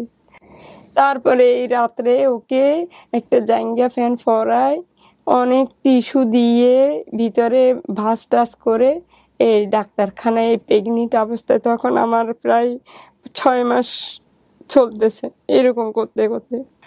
পরে ডাক্তার দূরের থেকে দেখা দিয়েছে, আমি ড্রেসিং করছি, তারপরে ডাক্তারে ব্যান্ডেজ টেন্ডেজ করছে, করার পরে দুপুরবেলা 11টার সময় সেনানিবাস নিয়ে ওকে সব জানতো যে আমার জন্য, ও সব দেখতেছে, সব ও জানতো যে আমার জন্য মৃত্যু কাফনের কাপড় কেনা হয়েছে, সব জানতো, সব এগুলো নিয়ে কথা বলতো আপনার সাথে? হ্যাঁ, 11টা একদিন 11টা হুজুর দিয়ে করে ছাপা কতম পড়াইছি, আর একদিন মানুষ মরে যাওয়ার আগে একটা খন্দম পড়ায়, ওটাও পড়াইছি। ও শোয়া চোখের উপরে রাখি, নিচে আমাদের বিছানা করে পড়াইছি, মানে সম্পূর্ণ সবকিছু কমপ্লিট। ও মরে যাবে, ওর মনের ধারণা হয়ে গেছে। ও বলছে যে আমি যদি মরে যাই আমাদের দেশে নিয়ে মাটি দিও না, আমি যদি মরে যাই তোমার বাবার পাশে যেয়ে মাটি দিও, আমার শ্বশুরের পাশে আমাকে মাটি দিও, যেন ওই দেশে তো তুমি থাকবে, আমার ছেলে থাকবে, আর আমি মরে গেলে তো তুমি কোনোদিন আমাদের দেশে যাবে না। ডাক্তার বলছে যে ওর ভাইরাস হয়, ভাইরাসের চেয়েও একদম এই যাই শেষ পর্যায়ে চলে গেছে, যদি হয়াত থাকে অনেকে পেস করে উঠে, আর যদি না থাকে এই পর্যন্ত যাই কয়দিন থাকে। দ্য ফ্যাক্ট ইজ দ্যাট ওনারটা ডায়াগনোস হয়েছে অনেক পরে, রোগ নির্ণয় যেটাকে বলে। আমি যেটা বুঝতে পারছি যে ওনার রোগ নির্ণয় প্রক্রিয়াটা অনেক ডিলে হয়ে গেছে, উনি বুঝতে পারেননি আসলে এটা ওনার শরীরের HIV পজিটিভ, যেটা যদি অনেক আগে যদি নির্ণয় করা সম্ভব হতো তাহলে ট্রিটমেন্ট করেই এটাকে মানে নর্মাল লাইফ লিড করার জায়গাটা নিয়ে আসা যেত। কেন এই কথাটা বলছি, আপনারা জাস্ট ওনার দিকে একটু ফোকাস করেন যে আপনি কত সালে পজিটিভ হলেন? 2012 সালে পজিটিভ, এবং আজকে হচ্ছে 2021 সাল। ওনাকে দেখে মনে হয় যে উনি অসুস্থ? শুধু ওনাকে না, আমি আরও বেশ কিছু এক্সাম্পল আপনাদের জন্য আনবো, সেটাও আমি একটু সাসপেন্সের জায়গায় রাখতে চাই। তাহলে আমি কি ফোকাস করতে চাচ্ছি এই অনুষ্ঠানে, that will be the big question. সেটার জন্য আপনাকে শেষ পর্যন্ত দেখতে হবে। হ্যাঁ, তারপরে ওকে ঢাকা IDS এ ভর্তি করলাম। ভর্তি করার পরে ও 10-12 দিন ভর্তি থাকার পরে মোটামুটি আল্লাহর রহমতে অনেকটা ভালো, খাইতে পারে, এখন অনেক খাইতে পারে। 6 মাস পরেই গেছে। এখন আমাকে ওষুধ তাড়াতাড়ি দিতে হবে, না হলে আমার বাচ্চাকে এফেক্ট করতে পারে। তারপরে যে আমাকে ফেব্রুয়ারি মাসের 26 তারিখে আমাকে ওষুধটা স্টার্ট করছে, আমার হাজবেন্ডটাকে আগেই স্টার্ট করছে। তারপরে যে ওষুধ স্টার্ট করছি 26 তারিখে রাত্রে ওষুধ খাইছি, 27 তারিখে সকালে ওষুধটা খাই, 9টা বাজে ওষুধটা খাইছি। 11টার সময় আমার গায়ে ছোট ছোট ছোট ছোট ছোট ঠোয়া পড়তেছে, ছোট ছোট হয়ে, আর চোখগুলোর দোনোটা লাল হয়ে যাচ্ছে। তারপরে আমাকে ওরা আগেই বলছে যে ওষুধটা গরম, আপনি খাইলে রেস্টে থাকবেন, দুধ ডিম টিম থাকবেন। আবার আমার ননদকে বলছে আপনার ভাবির দিকে বেশি করে রাত্রে খেয়াল রাখবেন, আর আমরা তো আসি। বেবি তখনও পেটে? 7 মাস শেষ হয়ে 8 মাসে পড়ছে। তখন হঠাৎ করে দেখতেছি আমার সমস্ত মুখের ভিতরে যে মানে পক্স হয় না, এরকম পক্সের মতো উঠতেছে, যে মানে এমন ভাবে উঠতেছে একটা লোমের গোড়া পর্যন্ত খালি নাই। দোনো চোখটাই প্রথম নষ্ট হয়ে গেছে, দোনোটা চোখ নষ্ট হয়ে গেছে। আপনি কি চোখ নষ্ট বলতে? মানে চোখ একেবারেই নষ্ট হয়ে গেছে, চোখের লেন্স মনি সব নষ্ট হয়ে গেছে। এগুলো পরে ঠিক করলো কিভাবে?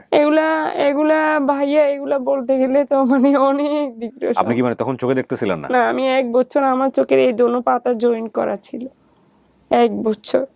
তারপরে ঠোয়া ফুটতে ফুটতে ফুটতে ফুটতে এমন অবস্থা হয়েছে, দুপুরে যখন মানে মেক্সি পরা ছিলাম, তো তখন হওয়ার পরে আমার ফট করে ওই 9-7-8 মাসের পেটটা একদম স্লিপ হয়ে এতটুকু হয়ে এই পাশে চলে আসে, এখানে এই ঢাকের পাশে চলে আসছে। আসার পরে এইখানে এই বুকের ঠোয়াগুলো সবগুলো মিলে একটা পানি নিয়ে মনে হয় 6-7 কেজির পানির একটা থৈলা এইখানে পড়ে আছে, মানে ওষুধের সাইড ইফেক্ট। এমন হয়ে গেছে। তারপরে এইটা দেখে, এই পানিগুলা দেখে তো গালের এখানে এত বড় একটা, এখানে এত বড় একটা, গায়ের এখানে এত বড়, এগুলো দেখে ডাক্তারেরা সব হাসপাতালের সব ডাক্তার নার্স সব আমার ফেললে ঠেলা যাচ্ছে না। এরপরে এরা এমএল এর মাধ্যমে অনেক ডাক্তারখানায় বলছে, অনেক ডাক্তারখানার বড় বড় রুগী, ইবনে সিনা, ফিজি, তারপরে বড় বড় ডাক্তার, সরওয়ার্দির ডাক্তার, অনেক ডাক্তারেরা চলে আসছে আমাকে দেখতে আসি। আমাকে দেখে সবাই বুকে হাত দিয়ে ডাইরেক্ট দাঁড়ায় থাকে, কিছু বলে না।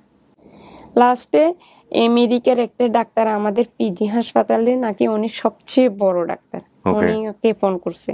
করার পরে উনি আসার পরে উনি আমার এই সাথে একটা ইনজেকশন করে আমার এই বাহুটা পুরো অবশ করে ফেলছে, করে বাহু থেকে 2 টুকরা মাংস নিয়ে গেছে কেটে। আমি দেখতেছি কাটতেছি, কিন্তু আমার এত কিছু হয়েছে যেন আমি অনেক শক্ত, মানসিকভাবে অনেক শক্ত ছিলেন। আচ্ছা। নিয়ে যাওয়ার পরে ডাক্তার বলছে যে 72 ঘন্টা পরে রেজাল্ট দিবে। পরে বিকালে মাগরিবের পরে ডাক্তারের স্লাইন দিয়ে শোয়াই রাখছে। শোয়া অবস্থায় আমার 20টা নখ কাঁচা ওখানে উঠে গেছে। মানে হাতের নখ? হ্যাঁ, হাতের এই নখগুলা কাঁচা সব উঠে যাচ্ছে, উঠে পড়েই গেছে সবগুলা। যখন আপনার নখ দেখি এরকম করেন তো।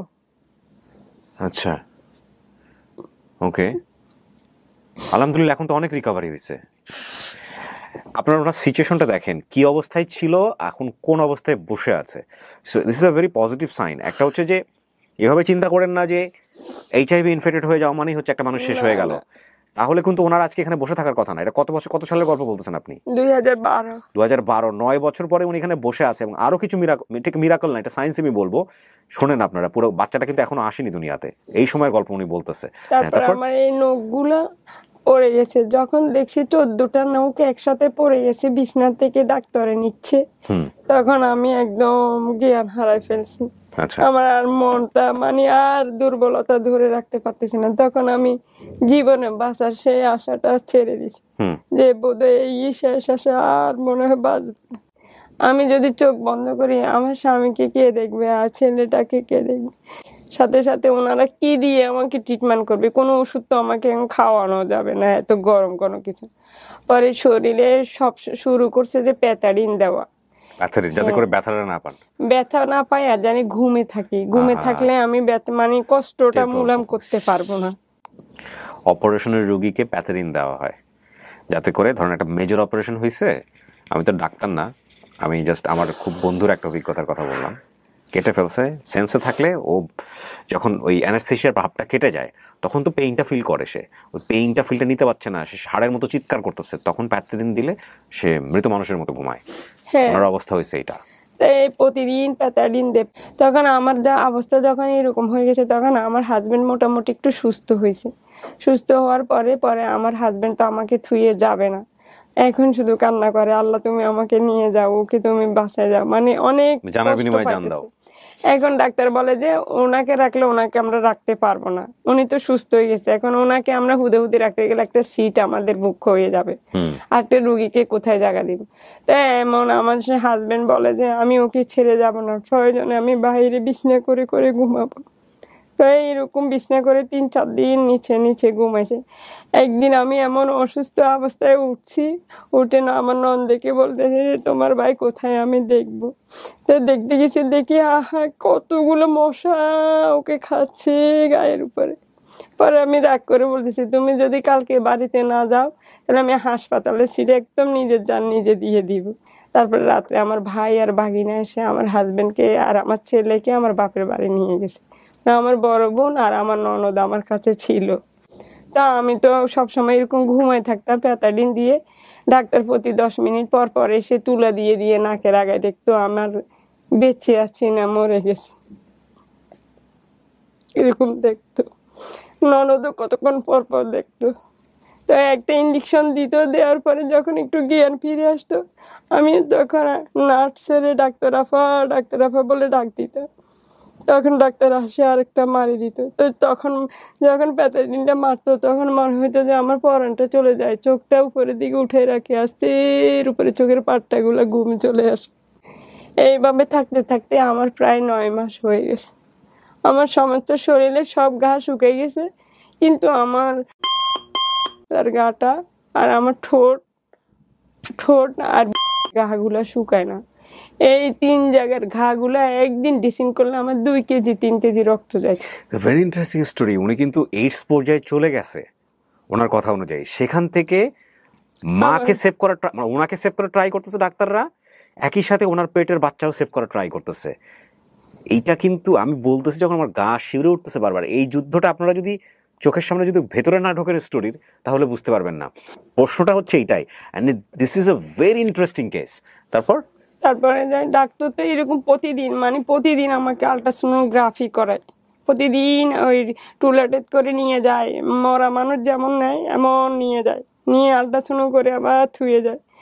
বুঝতেই পারে না ছেলে না মেয়ে হবে, সুস্থ আছে না অসুস্থ। এটা ছোট হয়ে গেছে, 1 কেজি ওজন হয়ে গেছে, একদম ছোট। এখানে একটা টিউমারের মতো হয়ে রয়েছে, এদিকে কোনো পেট নাই, বাম পাশে চলে হ্যাঁ এখানে কোনো পেটই নাই আমার। এরপরে আস্তে আস্তে একটু সুস্থর দিকে আসছি যখন, এরপরে একদিন হঠাৎ করে টয়লেটে গেলাম, হাঁটতে পারি তখন, কিন্তু আমার শরীরের এমন অবস্থা হয়েছে, ডাক্তারেরা সব এগুলো ডিসিশন করছে যে আমার পুরা সমস্ত শরীর দোলক রোগ হলে যেমন এরকম সমস্ত চামড়া টামড়া সব কাঁচায় ফেলে দিছে, একদম হাতে এমন ঠুসকে পড়ছে, এই মোটা চামড়া টানি উঠে ফেলছে, পায়ের চামড়া টামড়া সব টানি টানি উঠে ফেলে দিছে। পরবর্তীতে আপনার আবার রিকভারি করেছে? হ্যাঁ, সব উঠে গেছে, একটা বোমর, একটা চোখের পেশি, গায়ের একটা লোম কিচ্ছু ছিল না, সব কাঁচায় ফেলে দিয়েছে, পুরো সাদা হয়ে গেছে আমি, এমন হয়ে গেছে। লাস্ট সব চলে গেছে, শুধু এইখান থেকে আপনি এই অবস্থায়? হ্যাঁ, লাস্ট সব চলে গেছে, কিন্তু আরো ভালো ছিলাম। ইদানিং কি একটু কষ্টে পড়ে গেছি, তো এই জন্য আরো শুকাই গেছে, আলহামদুলিল্লাহ। তারপরে এই অবস্থায় সব চলে গেছে, শুধু ছিল যে মাথার চুলগুলা। চুল আছে এখন? কতটুকু আছে? না, পরে আমার ওইখানে হাসপাতালে চুলে একটা বেনি ভাঙা অবস্থায় আমি এফেক্ট হয়েছিলাম, 2.5 মাস পরে আমার চুলের বেনিটা সকল নিচে পড়ে গেছে, একদম গোড়া থেকে। হ্যাঁ, সবাই বলছে আর চুল হবে না, একদম পুরো টাকের মধ্যে। মোট কথা একটা কঙ্কর জীবন, যেমন একটা সাপ চল্লক বদলায় না, ঠিক একটা সাপের মতো আমার পুরো শরীর এরকম চল্লক বদল গেছে। এখন আমার 9 মাস শেষ, 10 মাসে পড়ছি। এখন অনেক ডাক্তারখানায় ওনারা নিচ্ছে, হাসপাতালে আশার আলো থেকে টাকা দিয়ে, তারপরে জাতীয় সংঘকে জানাইছে, এরা জাতীয় সংঘ আমাকে অনেক হেল্প করছে, অনেক জাতীয় সংঘ, আচ্ছা, ঢাকা জাতীয় সংঘকে জানাইছে, সরকারি অনেক জায়গায় আমার কথা জানাইছে। অনেক টাকার ব্যাপার না, সবাই হেল্প করতেছে। পরে আস্তে আস্তে আমি ধীরে ধীরে যখন সুস্থ হয়েছি, এখন আমাকে কেউ সিজার করতে চাচ্ছে না, আমার মাথায় এক চুল নাই, নখ নাই, আর আমার শরীরের ভিতরে এমন অবস্থা হয়ে গেছে, আমার শরীরে দাগের জন্য আমি যে একটা মানুষ এটা বোঝা যাইতো না। পরে সরকারি ভাবে পানি করার জন্য একটা দরখাস্ত করছে, করার পরে ওই দরখাস্তটা ওরা মঞ্জুর করার পরে ওইখান থেকে একটা ম্যাডাম আমাকে দেখতে গেছিল, গাইনি। আমি ওই ম্যাডামের পাও ধরে অনেক কান্নাকাটি করছি, বলছি যে আপা, মৃত্যুর যন্ত্রণা কি এরকম জানি না, কিন্তু জীবনের যন্ত্রণা আমি আর বইতে পারতেছি না। আপনি হয়তো আমাকে সিজার করেন, না হলে আপনার আন্ডারে কোনো একটা ওষুধ দিয়ে বাচ্চা সহ আমাকে মারে ফেলে, আমি আর শরীরের কষ্ট সহ্য করার মতো অধৈর্য হয়ে গেছে। আল্লাহু আকবার। তারপরে উনি আমার কান্না দেখে, আমার কষ্ট দেখে উনি বলছে যে যাও, আজ প্রথম তোমাকে আমি শুরু করব সিজার করা। সেই সিজার করার জন্য রেডি করে আনছে, আশার আলো থেকে সম্পূর্ণ সব মেডিসিন কিনে দিছে, সবকিছু কিনে দিছে, সবকিছু একেবারে একটা তুলা লাগবে যে সেটাও আশার আলো কিনে দিছে। যেদিন সিজার করতে আসছি সেদিন আমার সাথে অনেক সাংবাদিক ছিল, অনেক ডাক্তার ছিল, তো ওখানে আমাকে ঢুকানোর পরে আমি তো অনেক স্বাভাবিক, একদম স্বাভাবিক আছি। ওখানে যাওয়ার পরে সিজারের রুমে আমাকে উঠাইলো, তারপরে সিজার করতেছে যে আমি বুঝতে পারতেছি। পরে দেখলাম যে ডাক্তার আমাকে সিজার করতেছে বেলেট দিয়ে, আমাকে যে খুর দিয়ে সিজার করে নাই আমাকে।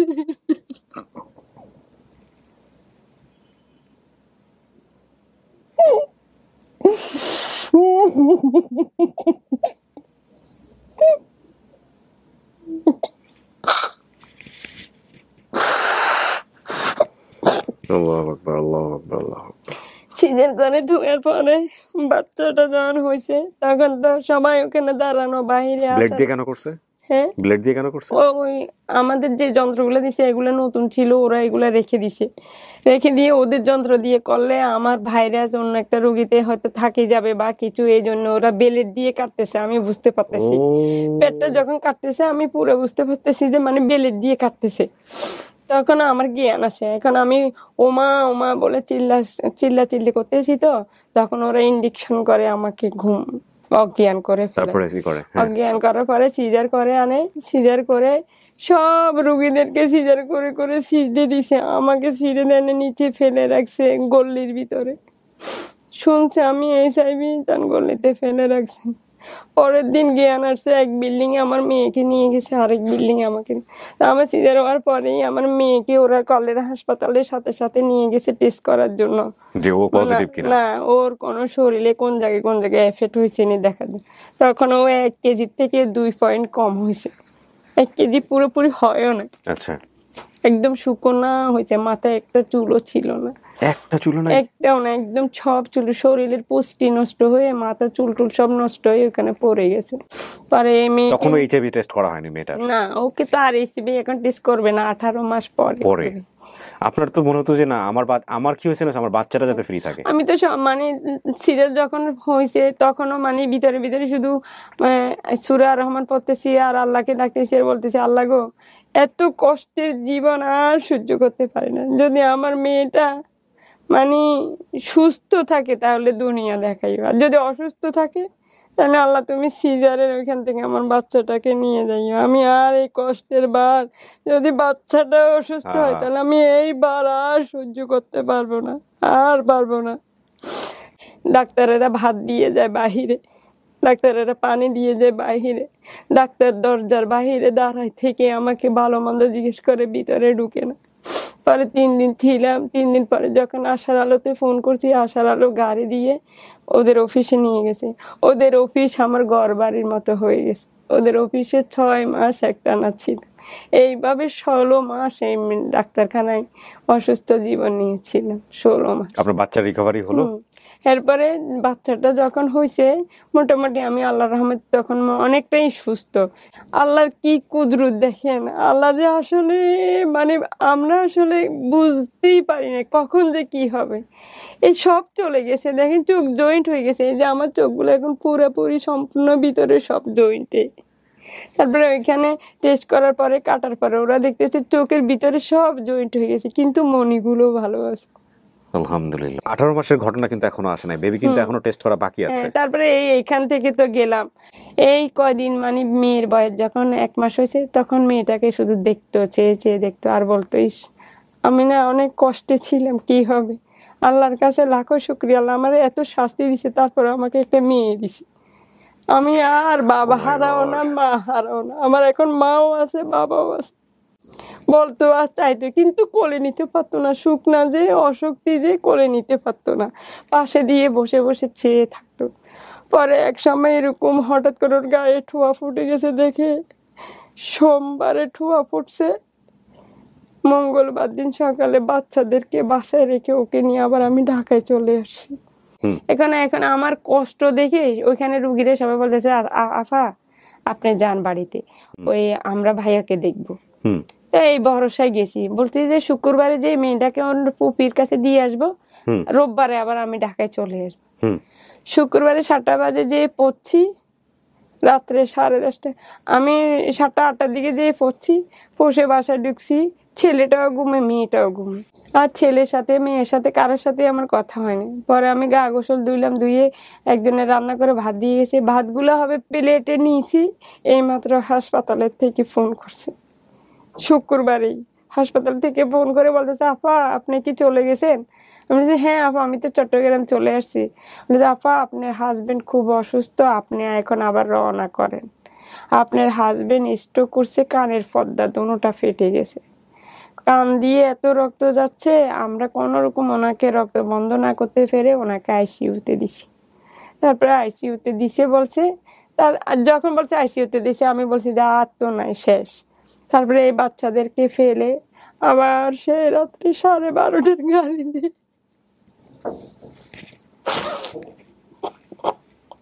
12:30 গাড়িতে আবার রওনা করছি।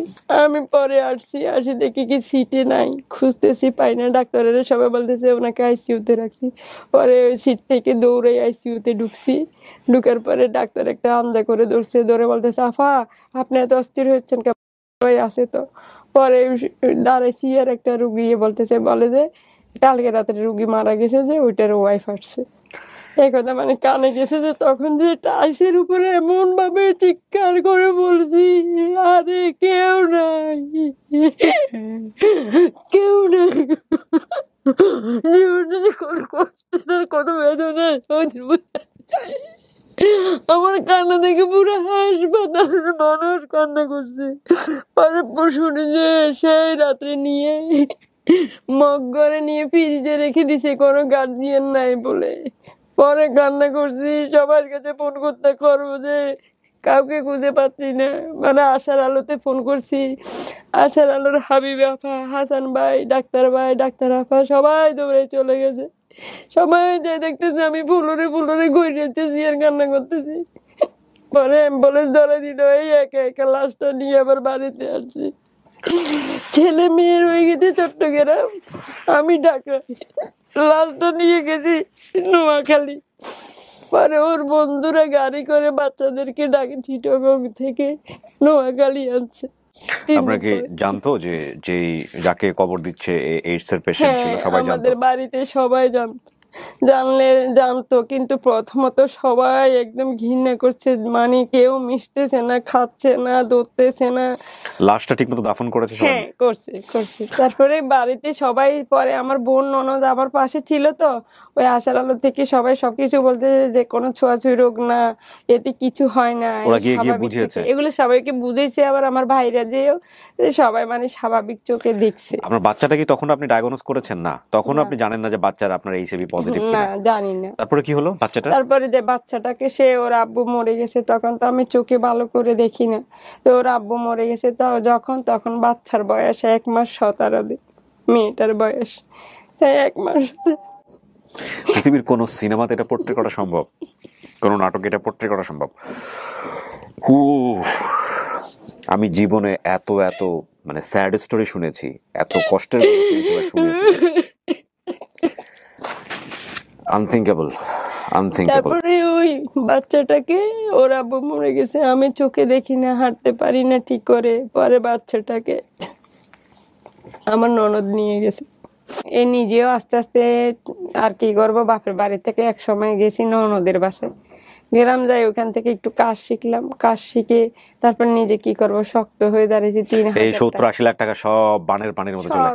সব 16 মাস আমি মেডিকেলে ছিলাম, আর কি থাকে, আর দাফে কি বলবো। সব সময় নামাজ পড়তাম, সব সময় আল্লাহর কাছে ফরিয়াদ করতাম, জানি না কি ভাগ্য, শুধু একটাই বলতাম, আল্লাহ গো আমার ছেলে মেয়ে, আমি যদি অপরাধ করে থাকি, আমার হাজবেন্ড যদি অপরাধ করে থাকে, কোনো অপরাধের কারণে যদি তুমি আমাকে সাজা আরো দাও, কিন্তু আমার না বলক 2টা বাচ্চাকে তুমি আর বিপদ, রোগের বোঝা এমনি অনেকবার হয়ে গেছি, আর কোনো বোঝা দিও না গায়ের উপর।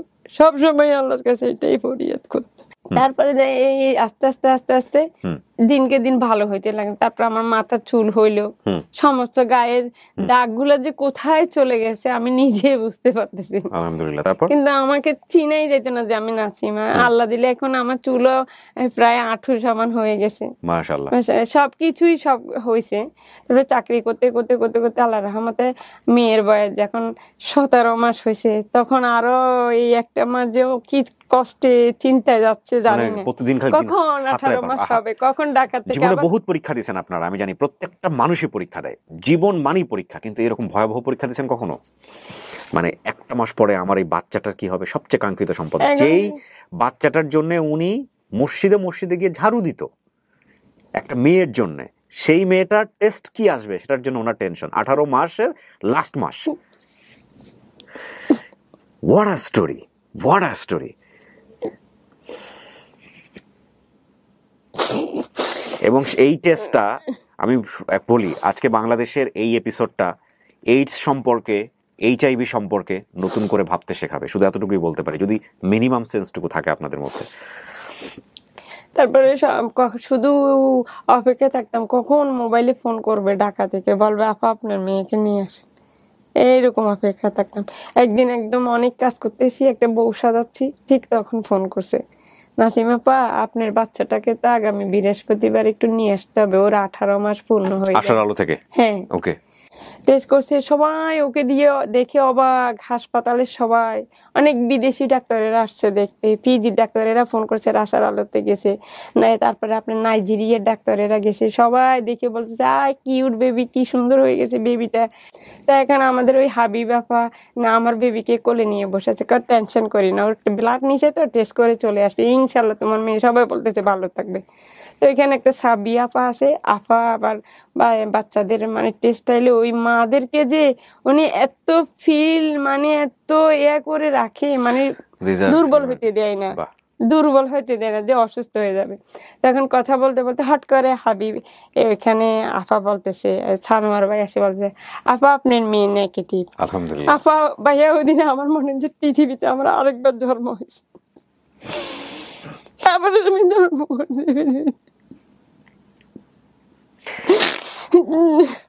With the name of almighty Allah, আমি আমার জীবনের সেরা একটা কাজ করলাম আজকে, এবং থ্যাংক ইউ জানাই ইউএনএইডস কে।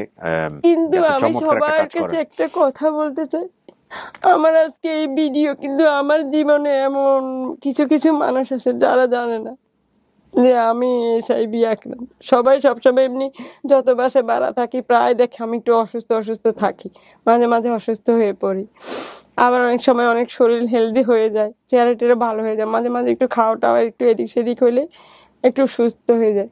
কিন্তু আজকে হয়তো আমার এই লাইফ দেখে, ভিডিও দেখে অনেকেই জানবে যে আমি এইচআইভিতে আক্রান্ত। কিন্তু আমি সবার কাছে একটাই শুধু অনুরোধ করব, আপনাদের কারো হাজবেন্ড হোক বা আপনারা কেউ কাউকে দোষারোপ করবেন না, ধৈর্য সহকারে আল্লাহর কাছে হেফাজত করে থাকবেন, যে আসলে আমাদের নসিবেই কষ্টটা থাকে, আল্লাহ না চাইলে কিছুই হয় না ভাইয়া, কিচ্ছুই হয় না।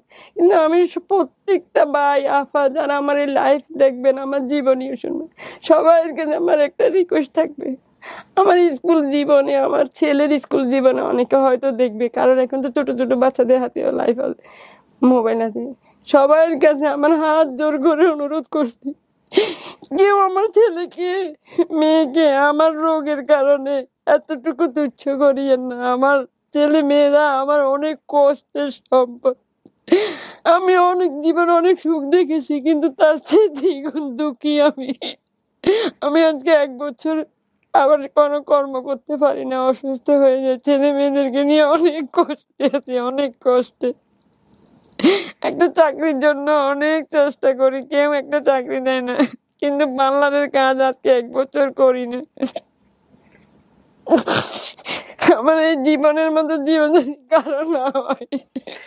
আপনি সমস্ত কিছু জেনে, সামাজিকতার কথা জেনে, সমস্ত কিছু জেনে আপনি কেন আজকে এরকম পাবলিকলি আজকে ফেস দেখিয়ে আপনি এই এরকম একটা অনুষ্ঠানে আপনি আসলেন, স্বেচ্ছায় আপনি আসলেন? যখন ওই ভাইয়া আমাকে বলছে, মুন্না ভাইয়া ফোন করে বলছে আপনাকে যদি একটা লাইফে আপনি জীবন কাহিনী শুনতে চাই, তো আমি মানে বলতেছি সমস্যা কি, আমি বলবো আমার জিনিসটা দেখে। কিন্তু আমি এখন মানে দুঃখ হয়, আবার অনেক সময় দুঃখ করি না, এখন বেশিরভাগ দুঃখ করি না, মনটাকে অনেক শক্ত করছি, মনে করি যে মানুষ কত রোগে আক্রান্ত হয়।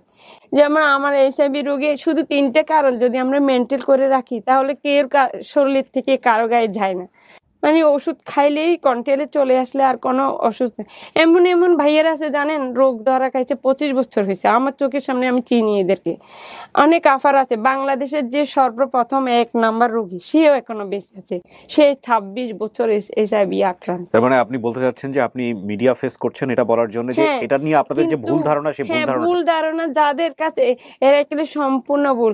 সাধারণত আমাদের বিদেশি ডোনারগুলোর মাধ্যমে যে ওষুধগুলো আমরা পাই, বাংলাদেশ সরকার এখন আমাদের ওই ওষুধগুলো দিচ্ছে, তো ওই ওষুধগুলো খাওয়ার পরে আমরা অনেকটাই, আমার জীবনে আমি জানেন 12 কেজি ওজনের মানুষ দেখছি। তারপরে আমি একটা প্রোগ্রামে আসছি, উনি প্রায় 80 কেজি ওজন হয়ে আমাকে নাসিমা আপা বলে ডাক দিছে, আমি চিনি না, ওই 12 কেজি থেকে, হ্যাঁ 80 কেজি ওজন হয়ে গেছে।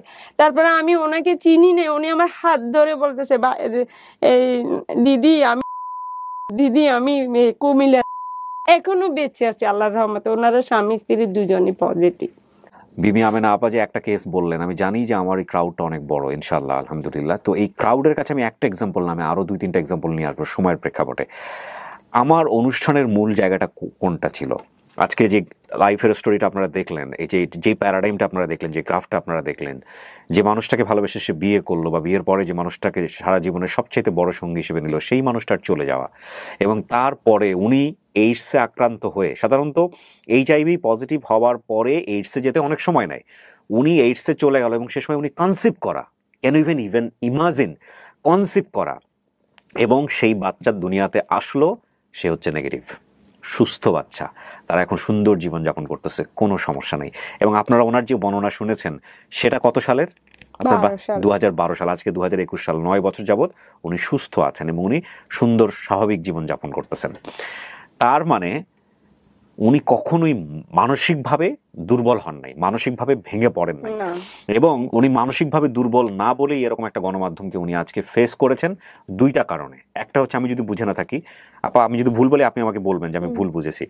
একটা যেটা হচ্ছে যে উনি চান যারা এরকম HIV পজিটিভ হয়েছে বিভিন্ন ইনসিডেন্টের কারণে, তাদের প্রতি আমরা যেন অন্যরকম দৃষ্টিভঙ্গি না দিই, তারা স্বাভাবিকভাবে বাঁচার অধিকার আছে, সেইটাতে যেই পরিমাণ সাপোর্ট দরকার মানবিক জায়গাটা থেকে, সেই সাপোর্টটা যেন আমাদের থাকে, নাম্বার 1।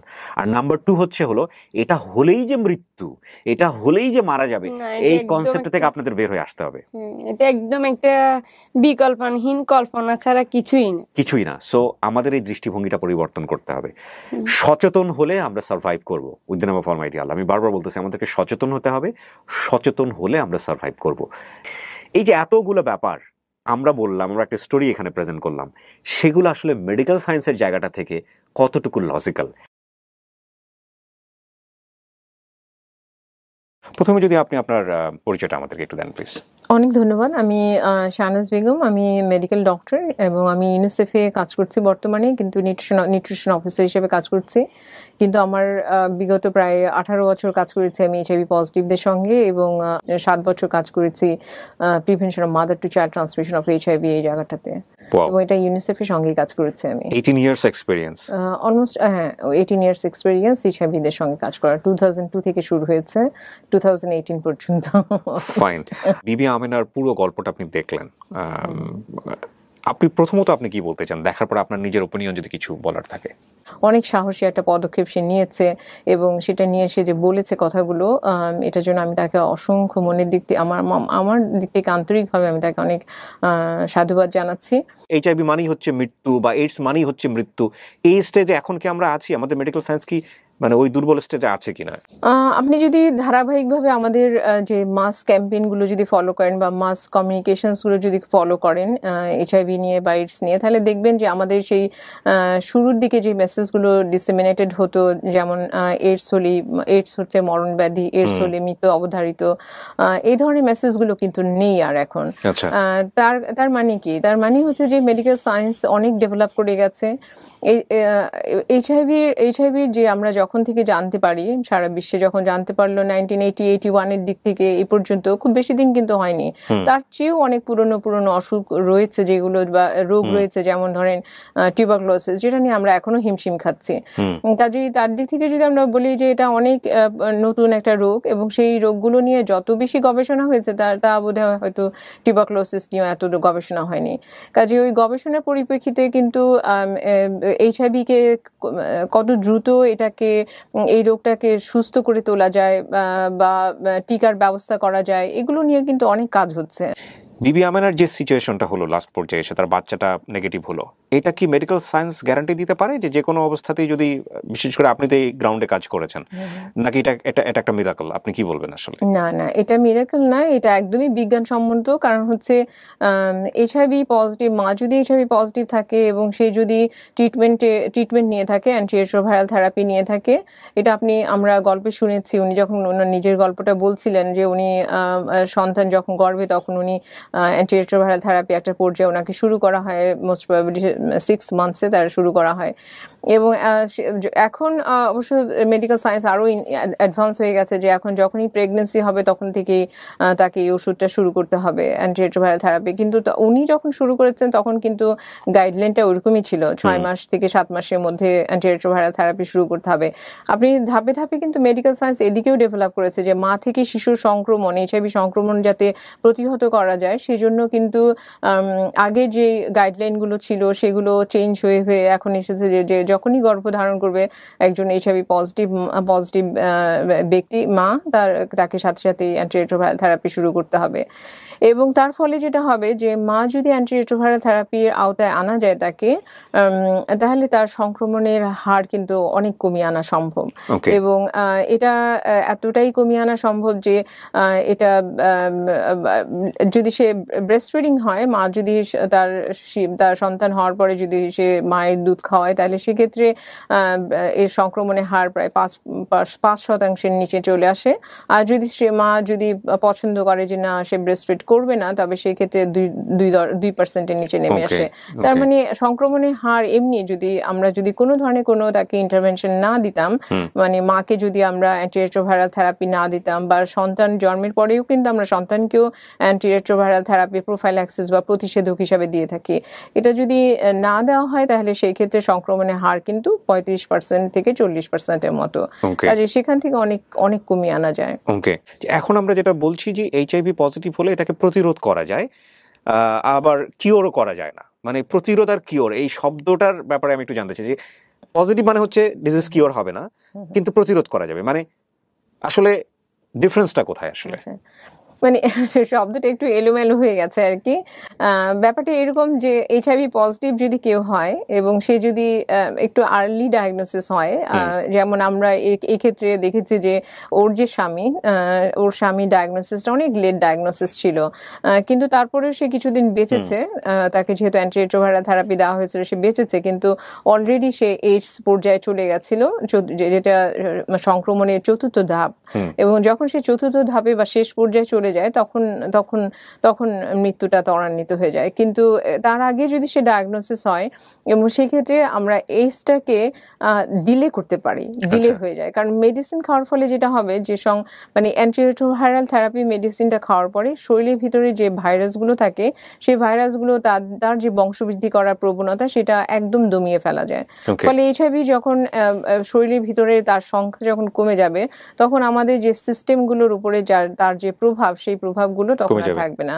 উনি বলছিলেন যে 26 বছর ধরে সুস্থ আছে, এবং ট্রু, এবং 26 বছর কেন, অনেক লম্বা সময় ধরে সে হয়তো অ্যান্টিরেট্রোভাইরাল থেরাপি শুরুই করেনি, শুধুমাত্র তার নিউট্রিশনটার দিকে খেয়াল রেখেছে। তার মানে তার খাবারের যে উপাদানগুলো, সেই খাবারের উপাদানগুলো সুষম খাবার কিনা, সেই উপাদানগুলো যদি সে খেয়াল করে, তারপরে তার বিশ্রামটা যদি খেয়াল করে, তার যে ফিজিক্যাল মুভমেন্ট এগুলো যদি খেয়াল করে, সে তার যে মেন্টাল হেলথ, তার ফিজিক্যাল হেলথ দুটাকে যদি সে মানে টেক কেয়ার করতে পারে, তাহলে সে কিন্তু ওষুধ ছাড়াই অনেকদিন সুস্থ থাকবে। খুবই ভালো লাগলো। কিন্তু তার মানে কি এটাই যে আমরা এইচআইভি কে ভয় পাবো না, মানে এই ভাইরাসটাকে ভয় পাবো না, একবারে যেমন ইচ্ছা তেমন ভাবে চলতে পারি, বিষয়টা কি এরকম না? আমরা যদি আবার বিবি আমিনার দিকে তাকাই, এটা আমাদের যেমন আশার আলো দেখিয়েছে ওর ঘটনাটা, যে এইচআইভি পজিটিভ হলেই মানে মৃত্যু নয়, এবং সেখান থেকে বেরিয়ে আসা যায়, বেঁচে থাকা যায়। ওর শিশুটা নেগেটিভ হয়েছে, ও ভালো আছে। আবার এটাও দেখেছি যে তার হাজবেন্ডটা মারা গেছে, এবং তার হাজবেন্ড যখন মারা যায় সে এটাও বলেছে যে তার যে প্রাইভেট পার্টস যেটা হাজবেন্ডের, সেখানে অনেক ঘা ছিল। তার মানে এটা আমি যেহেতু পেশেন্টটাকে দেখি নাই, এটা সাসপেক্টেড যে তার ওই সময়টা সিফিলিস ছিল, এবং সিফিলিসের কারণে তার সিফিলিস একটা যৌনবাহিত সংক্রমণ, এবং এসটিডি, এটা এক্স্যাক্টলি এটা এসটিডি। এবং এইচআইভিও যখন সেক্সুয়াল ট্রান্সমিশন হয় তখন সেটা এসটিডি। সামাজিক পারসেপশনের জায়গা বোধহয় পরিবর্তন হওয়াটা খুব জরুরি, অত্যন্ত দরকার। যেটা আমরা আজকে যে ঘটনাটা শুনেছি বিবি আমিনার বেলায়, উনি কিন্তু একটা সুন্দর মেসেজ দিয়েছেন যে আমার ছেলে মেয়ের দিকে যেন কেউ ছেলে মেয়েগুলোকে যখন স্কুলে ভর্তি করায় তখন যেন কেউ কিছু না বলে, এবং এটা নিয়েও কিন্তু কাজ করতে হয়েছে এবং এখনো কাজ হচ্ছে স্কুলগুলোতে, যাতে করে ছেলে মেয়েগুলো যেন তারা অপবাদ বা বৈষম্যের শিকার না হয়। সরকারের কি ভূমিকা রাখা উচিত বলে আপনি মনে করেন, বা সরকার এই যাবৎকালে কি ধরনের ভূমিকা রেখেছে, যেহেতু আপনি প্রজেক্টের সঙ্গে অনেকদিন ধরে আছেন? গভর্নমেন্টের কিন্তু একদম শুরুর দিক থেকে ধরেন এই যে প্রচারণাগুলো, এগুলো কিন্তু গভর্নমেন্ট অনেক শুরু থেকে শুরু করেছে। একদম শুরু থেকে যদি আমরা বলি, আমাদের দেশ কিন্তু প্রথম কান্ট্রি যেখানে একটা আলাদা করে একটা ন্যাশনাল এইডস এসটিডি প্রোগ্রাম, এটা আলাদা করে একটা উইং তৈরি হয়েছে, এবং তারা কিন্তু যথেষ্ট সোচ্চার। এবং আমাদের দেশে যে পলিসি, HIV এইডস পলিসি, এটাও কিন্তু অনেক আমাদের দক্ষিণ এশিয়ার অন্যান্য অনেক কান্ট্রি থেকে আমাদের অনেক আগে এটা তৈরি হয়েছে। সেই 97 সালে আমাদের HIV এইডস পলিসি তৈরি হয়েছে। আমাদের স্ট্র্যাটেজিক যেই ইয়েগুলো, ইমপ্লিমেন্টেশন প্ল্যানগুলো, সেগুলো কিন্তু আমাদের একটা ধারাবাহিকভাবে তৈরি হয়। এবং আমাদের যে সার্ভিলেন্স সিস্টেম গভর্নমেন্ট থেকে, এগুলো কিন্তু সবই গভর্নমেন্ট পরিচালিত। যে সার্ভিলেন্সগুলো হচ্ছে 1998 থেকে সার্ভিলেন্সগুলো হচ্ছে, এগুলো যদিও আগে সাপোর্টেড বাই ছিল হলো আমাদের ডোনাররা সাপোর্ট করতো, কিন্তু পরবর্তীতে কিন্তু গভর্নমেন্ট এটা টেক ওভার করেছে, IEDCR এটা টেক ওভার করেছে এবং তারাই করছে। এবং সর্বোপরি যেটা খুবই গুরুত্বপূর্ণ সেটা হচ্ছে যে মানুষকে ট্রিটমেন্টের আওতায় নিয়ে আসা, এবং এই ট্রিটমেন্টের আওতায় নিয়ে আসার জন্য অ্যান্টিরেট্রোভাইরাল থেরাপি অ্যাভেলেবেল করা। এটা কিন্তু খুবই এক্সপেন্সিভ, মোর দেন 4000 পার মান্থ খরচ হয়, এবং সেই মেডিসিনটা কিন্তু গভর্নমেন্ট ফ্রি অফ কস্ট সবাইকে দিচ্ছে। তাছাড়া এখন আবার যেটা গভর্নমেন্ট সংযোজন করেছে, যেটা ইউনিসেফের একটা ইয়ে ছিল, ইউনিসেফের একটা কার্যক্রম ছিল, যেটা গভর্নমেন্টের মাধ্যমে পরিচালিত হচ্ছে, সেটা হচ্ছে মা থেকে শিশু সংক্রমণ প্রতিরোধ করা। এবং সেটা 2013 সাল থেকে শুরু হয়েছে। এটা বেশ কয়েকটা মেডিকেল কলেজে এবং উপজেলা হেলথ কমপ্লেক্সে এই প্রোগ্রামটা বাস্তবায়ন হচ্ছে। আমি একটা জাস্ট বিষয় নিয়ে একটু জানতে চাই, যদি এরকম কেস আমরা পাই যে বেবিটা, ধরেন আপনি ছেলে বেবি কিংবা মেয়ে বেবি যেটাই হোক না কেন, আমরা জানলাম যে সিচুয়েশনালি সে হচ্ছে পজিটিভ, এবং আপনি যেহেতু বলছেন যে HIV কিওর হয় না কখনোই, এটা প্রতিরোধ করা যায় বা এটা ডিলে করা যায়, তাহলে ওদের স্বাভাবিক জীবন কিভাবে সম্ভব? লাইক আমি যদি পজিটিভ হই, আমি যদি আনম্যারিড হই, তো সেক্ষেত্রে আমি বিয়ে করলে আলটিমেটলি কি দাঁড়াবে, মানে আমার বাচ্চা কাচ্চার ক্ষেত্রে বিষয়টা কি দাঁড়াবে, মানে এটা আমি ওই লাইফে যেতে পারবো কিনা, আমি যদি এটা জানতে চাই আপনার কাছ থেকে। That's a very good question actually. যদি HIV পজিটিভ, ধরেন এই যে আমাদের এই বাচ্চাটা, আমাদের কিন্তু অনেক অ্যাডোলেসেন্ট আছে, অলরেডি বড় হয়ে গেছে, তারা তারা মা থেকে সংক্রমণটা পেয়েছে, এবং ওরা একটা সময় যে দেখা যাবে বিয়ে করেছে, এবং সিলেটে একটা হিস্ট্রিও আছে, দেয়ার ইজ অ্যান ইনসিডেন্টস যে তারা HIV পজিটিভ, ও মা থেকে পেয়েছিল HIVটা, এবং যখন তার এইজ হয়ে গেল বিয়ের, তারকে বিয়ে দেওয়া হলো, এবং সেক্ষেত্রে অবশ্য HIV নেগেটিভ কেউ ওকে বিয়ে করতে চায়নি বা দিতে পারেনি, HIV পজিটিভ একজনকে বিয়ে করতে হয়েছে।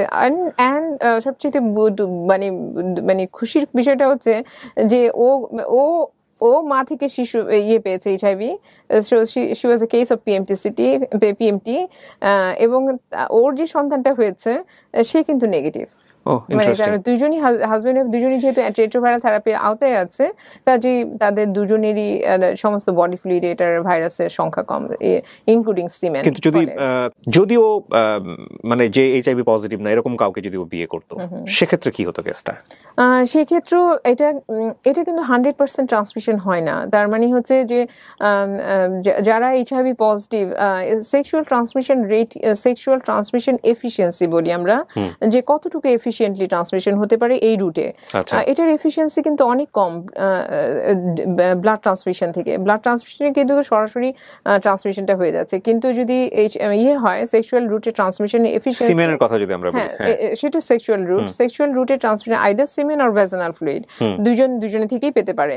তো কাজেই এই রুটে ট্রান্সমিশন, রিস্ক অফ ট্রান্সমিশন কিন্তু অনেক কম, কিন্তু এই ঘটনাটা লাইফে অনেকবার ঘটে বলে, ফ্রিকোয়েন্সি বেশি বলে HIV ট্রান্সমিশনটা সেক্সুয়াল রুটে। আমি এই জায়গাটাই যেটা জানতে চাই সেটা হলো যে সেক্ষেত্রে এমন কোনো পদ্ধতি আছে কিনা যে লাইক মেল হচ্ছে পজিটিভ, ফিমেল পজিটিভ না, সে খুবই নর্মাল একটা লাইফে আছে। এখন মেল যে পজিটিভ, তার কাছ থেকে সে কোনোভাবে এফেক্টেড হবে না, এই জায়গাটায় মেডিকেল সায়েন্স কোনো ব্যারিয়ার দিতে পারে কিনা? না, এটা ব্যারিয়ার না, এটা কিন্তু একটা ট্রিটমেন্টই বলা হয়। এখন বলা হয় মানে প্রি এক্সপোজার প্রোফাইল্যাক্সিস। তার মানে হচ্ছে যে মানে হাজবেন্ড যদি নেগেটিভ পজিটিভ হয়, ওয়াইফ যদি নেগেটিভ হয়, হাজবেন্ডকে অ্যান্টিরেট্রোভাইরাল থেরাপি খুব তাড়াতাড়ি করে শুরু করে দেওয়া। ওয়াইফকে অ্যান্টিরেট্রোভাইরাল থেরাপি শুরু করতে হবে না, কারণ মানে উনি ওই থেরাপি নিলে আলটিমেটলি এটার সম্ভাবনা কমে যাবে। থেরাপিটা নেয়, সায়েন্সটা জাস্ট দেখেন, উনি যদি থেরাপিটা নেয় তাহলে ওনার সমস্ত বডি ফ্লুইড এইচআইভি কমে গেল। ফলে ওনার বডি ফ্লুইডে যদি এইচআইভি কমে যায় তাহলে sexual transmission risk significantly lower down হয়ে যাবে। কাজে এটা ওই জায়গাটা ঝুঁকি অনেক কম। কাজে এইচআইভি একজন পজিটিভ ব্যক্তি একজন এইচআইভি নেগেটিভকে বিয়ে করতে পারে, বা এইচআইভি, এবং এটা গভর্নমেন্ট কি পারমিট করে? সরকার না, ইটস এ হিউম্যান রাইট। না, এটা আমি জানতে চাচ্ছি, আমার কোয়ারি জানতে চাওয়াতে তো কোনো সমস্যা নেই। কারণটা হচ্ছে এটাই যে এটা আজকে এই অনুষ্ঠানে লক্ষ লক্ষ মানুষ জানবে যে একজন এইচআইভি পজিটিভ যে ট্রিটমেন্টের মধ্যে আছে, আপনি যে থেরাপির কথা বললেন সেটার মধ্যে আছে, এবং সে অবস্থায় সে একজন সাধারণ মানুষকে বিয়ে করতে পারে কিনা, মানে সাধারণ বলতে বোঝাচ্ছে যে এইচআইভি পজিটিভ না, তাকে বিয়ে করতে পারে কিনা। আপনি এটাকে বলছেন human rights, definitely it's a human right, কিন্তু এটাকে সরকার অনুমতি দেয় কিনা? হ্যাঁ, এটা সরকারের অনুমোদন বা অনুমোদিত তা কিন্তু নয়, ব্যাপারটা সেই পর্যায়ে যায়নি বা এখনো নেওয়া হয়নি। তবে ব্যাপারটা এরকম যে আমরা চেষ্টা করছি যে যখন একজন পজিটিভ ব্যক্তি আর একজন নেগেটিভ মানুষকে বিয়ে করবে, এরকম ধরনের কিন্তু ঘটনা ঘটেছে যে পজিটিভ বিয়ে করেছে, না জানিয়ে বিয়ে করার ফলে মেয়েটা নেগেটিভ হয়ে গেছে, মেয়েটা পজিটিভ হয়েছে। কাজেই সেই ক্ষেত্রে এরকম অনেকগুলো ঘটনাই আছে আমাদের। কাজেই এই ক্ষেত্রে কিন্তু আমরা চাচ্ছি যে একটা আইন থাকুক আমাদের, যে পজিটিভ, মানে হাজবেন্ড যদি পজিটিভ থাকে তাহলে সে যেন ডিসক্লোজ করে, এবং ডিসক্লোজ ওয়াইফের কাছে ডিসক্লোজ করে, এবং তখন যদি ওয়াইফ ইন্টারেস্টেড হয়, ওয়াইফটা মানে সেই মানে ভবিষ্যৎ সঙ্গিনী যদি ইন্টারেস্টেড হয় যে সে বিয়ে করবে, তাহলে সে বিয়ে করতে পারে। এবং কোয়ালিটি অফ লিভিং সেটা মানে নন এইচআইভি পজিটিভ এবং এইচআইভি পজিটিভের যে life span, normal life expectancy, সেটা অলমোস্ট ইকুয়াল। ওহ, বিউটিফুল। সো আপনাকে অনেক অনেক ধন্যবাদ আপনার ব্যস্ত সময়ের কিছুটা সময় আমাদেরকে দেওয়ার জন্য। অনেক ধন্যবাদ আপনাকে। দর্শক এবং শ্রোতা, ভিডিওতে বিবি আমেনের কাছে যাওয়ার আগে আপনাদের সবার জন্য বেশ কিছু গুরুত্বপূর্ণ কথা বলতে চাই। আপনি এইচআইভি ভাইরাস দ্বারা আক্রান্ত কিনা তা জানার একমাত্র উপায় হচ্ছে পরীক্ষা করা। পরীক্ষা করতে দ্বিধাবোধ করাটা খুবই স্বাভাবিক, কিন্তু এটি আপনার মনকে আশ্বস্ত করবে এবং আপনার এইচআইভির অবস্থা না জানার উদ্বেগ কমাতে সাহায্য করবে। এইচআইভি পরীক্ষা অত্যন্ত সহজ ও একটি দ্রুত পদ্ধতি, এবং এটি বিনামূল্যে করা যায়। মনে রাখবেন, এখন এইচআইভি নিয়ন্ত্রণ করা যায়, এটি ভয়াবহ কোনো রোগ নয়।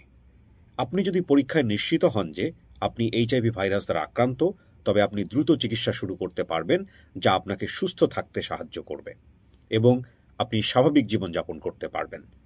অ্যান্টিরেট্রোভাইরাল চিকিৎসা এইচআইভি নিয়ন্ত্রণ করতে পারে এবং মানুষকে দীর্ঘ ও সুস্থ জীবনযাপনে সহায়তা করে। সারা দেশে বিভিন্ন সরকারি হাসপাতালে প্রতিষ্ঠিত এইচআইভি টেস্টিং সার্ভিস এবং অ্যান্টিরেট্রোভাইরাল ট্রিটমেন্ট সেন্টারের মাধ্যমে বাংলাদেশ সরকার বিনামূল্যে এইচআইভি পরীক্ষা এবং চিকিৎসা সেবা প্রদান করে থাকে।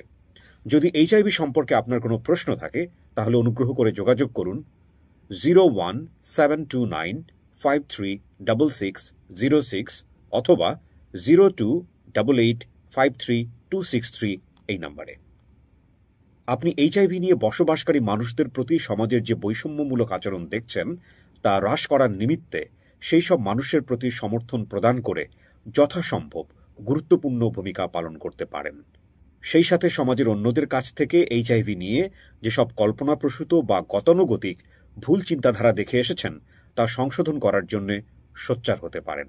আমরা সকলেই যেখানে বৈষম্য ঘটে সেখানে সোচ্চার হয়ে উদাহরণ স্থাপন করে বা সমাজে প্রচলিত আচরণবিধি যা মানুষকে সমাজে সমানভাবে বসবাস করতে বাধা দেয়, তা পরিবর্তন করার পরামর্শ দিয়ে সচেতন নাগরিক হিসেবে ভূমিকা পালন করতে পারি।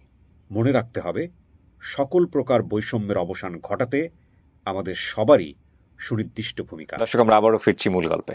তো শেষ বেলায় দর্শকদের কিছু বলার আছে কিনা?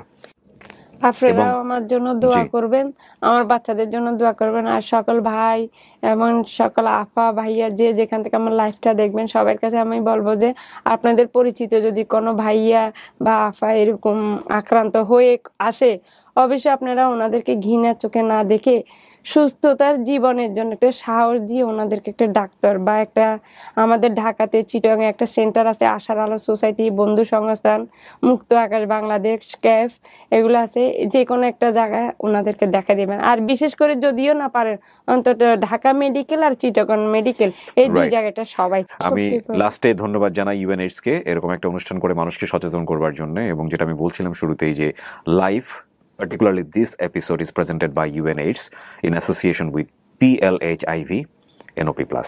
Thank you so much যারা তখন আমাদের সঙ্গে ছিলেন। What episode! আসসালামু আলাইকুম।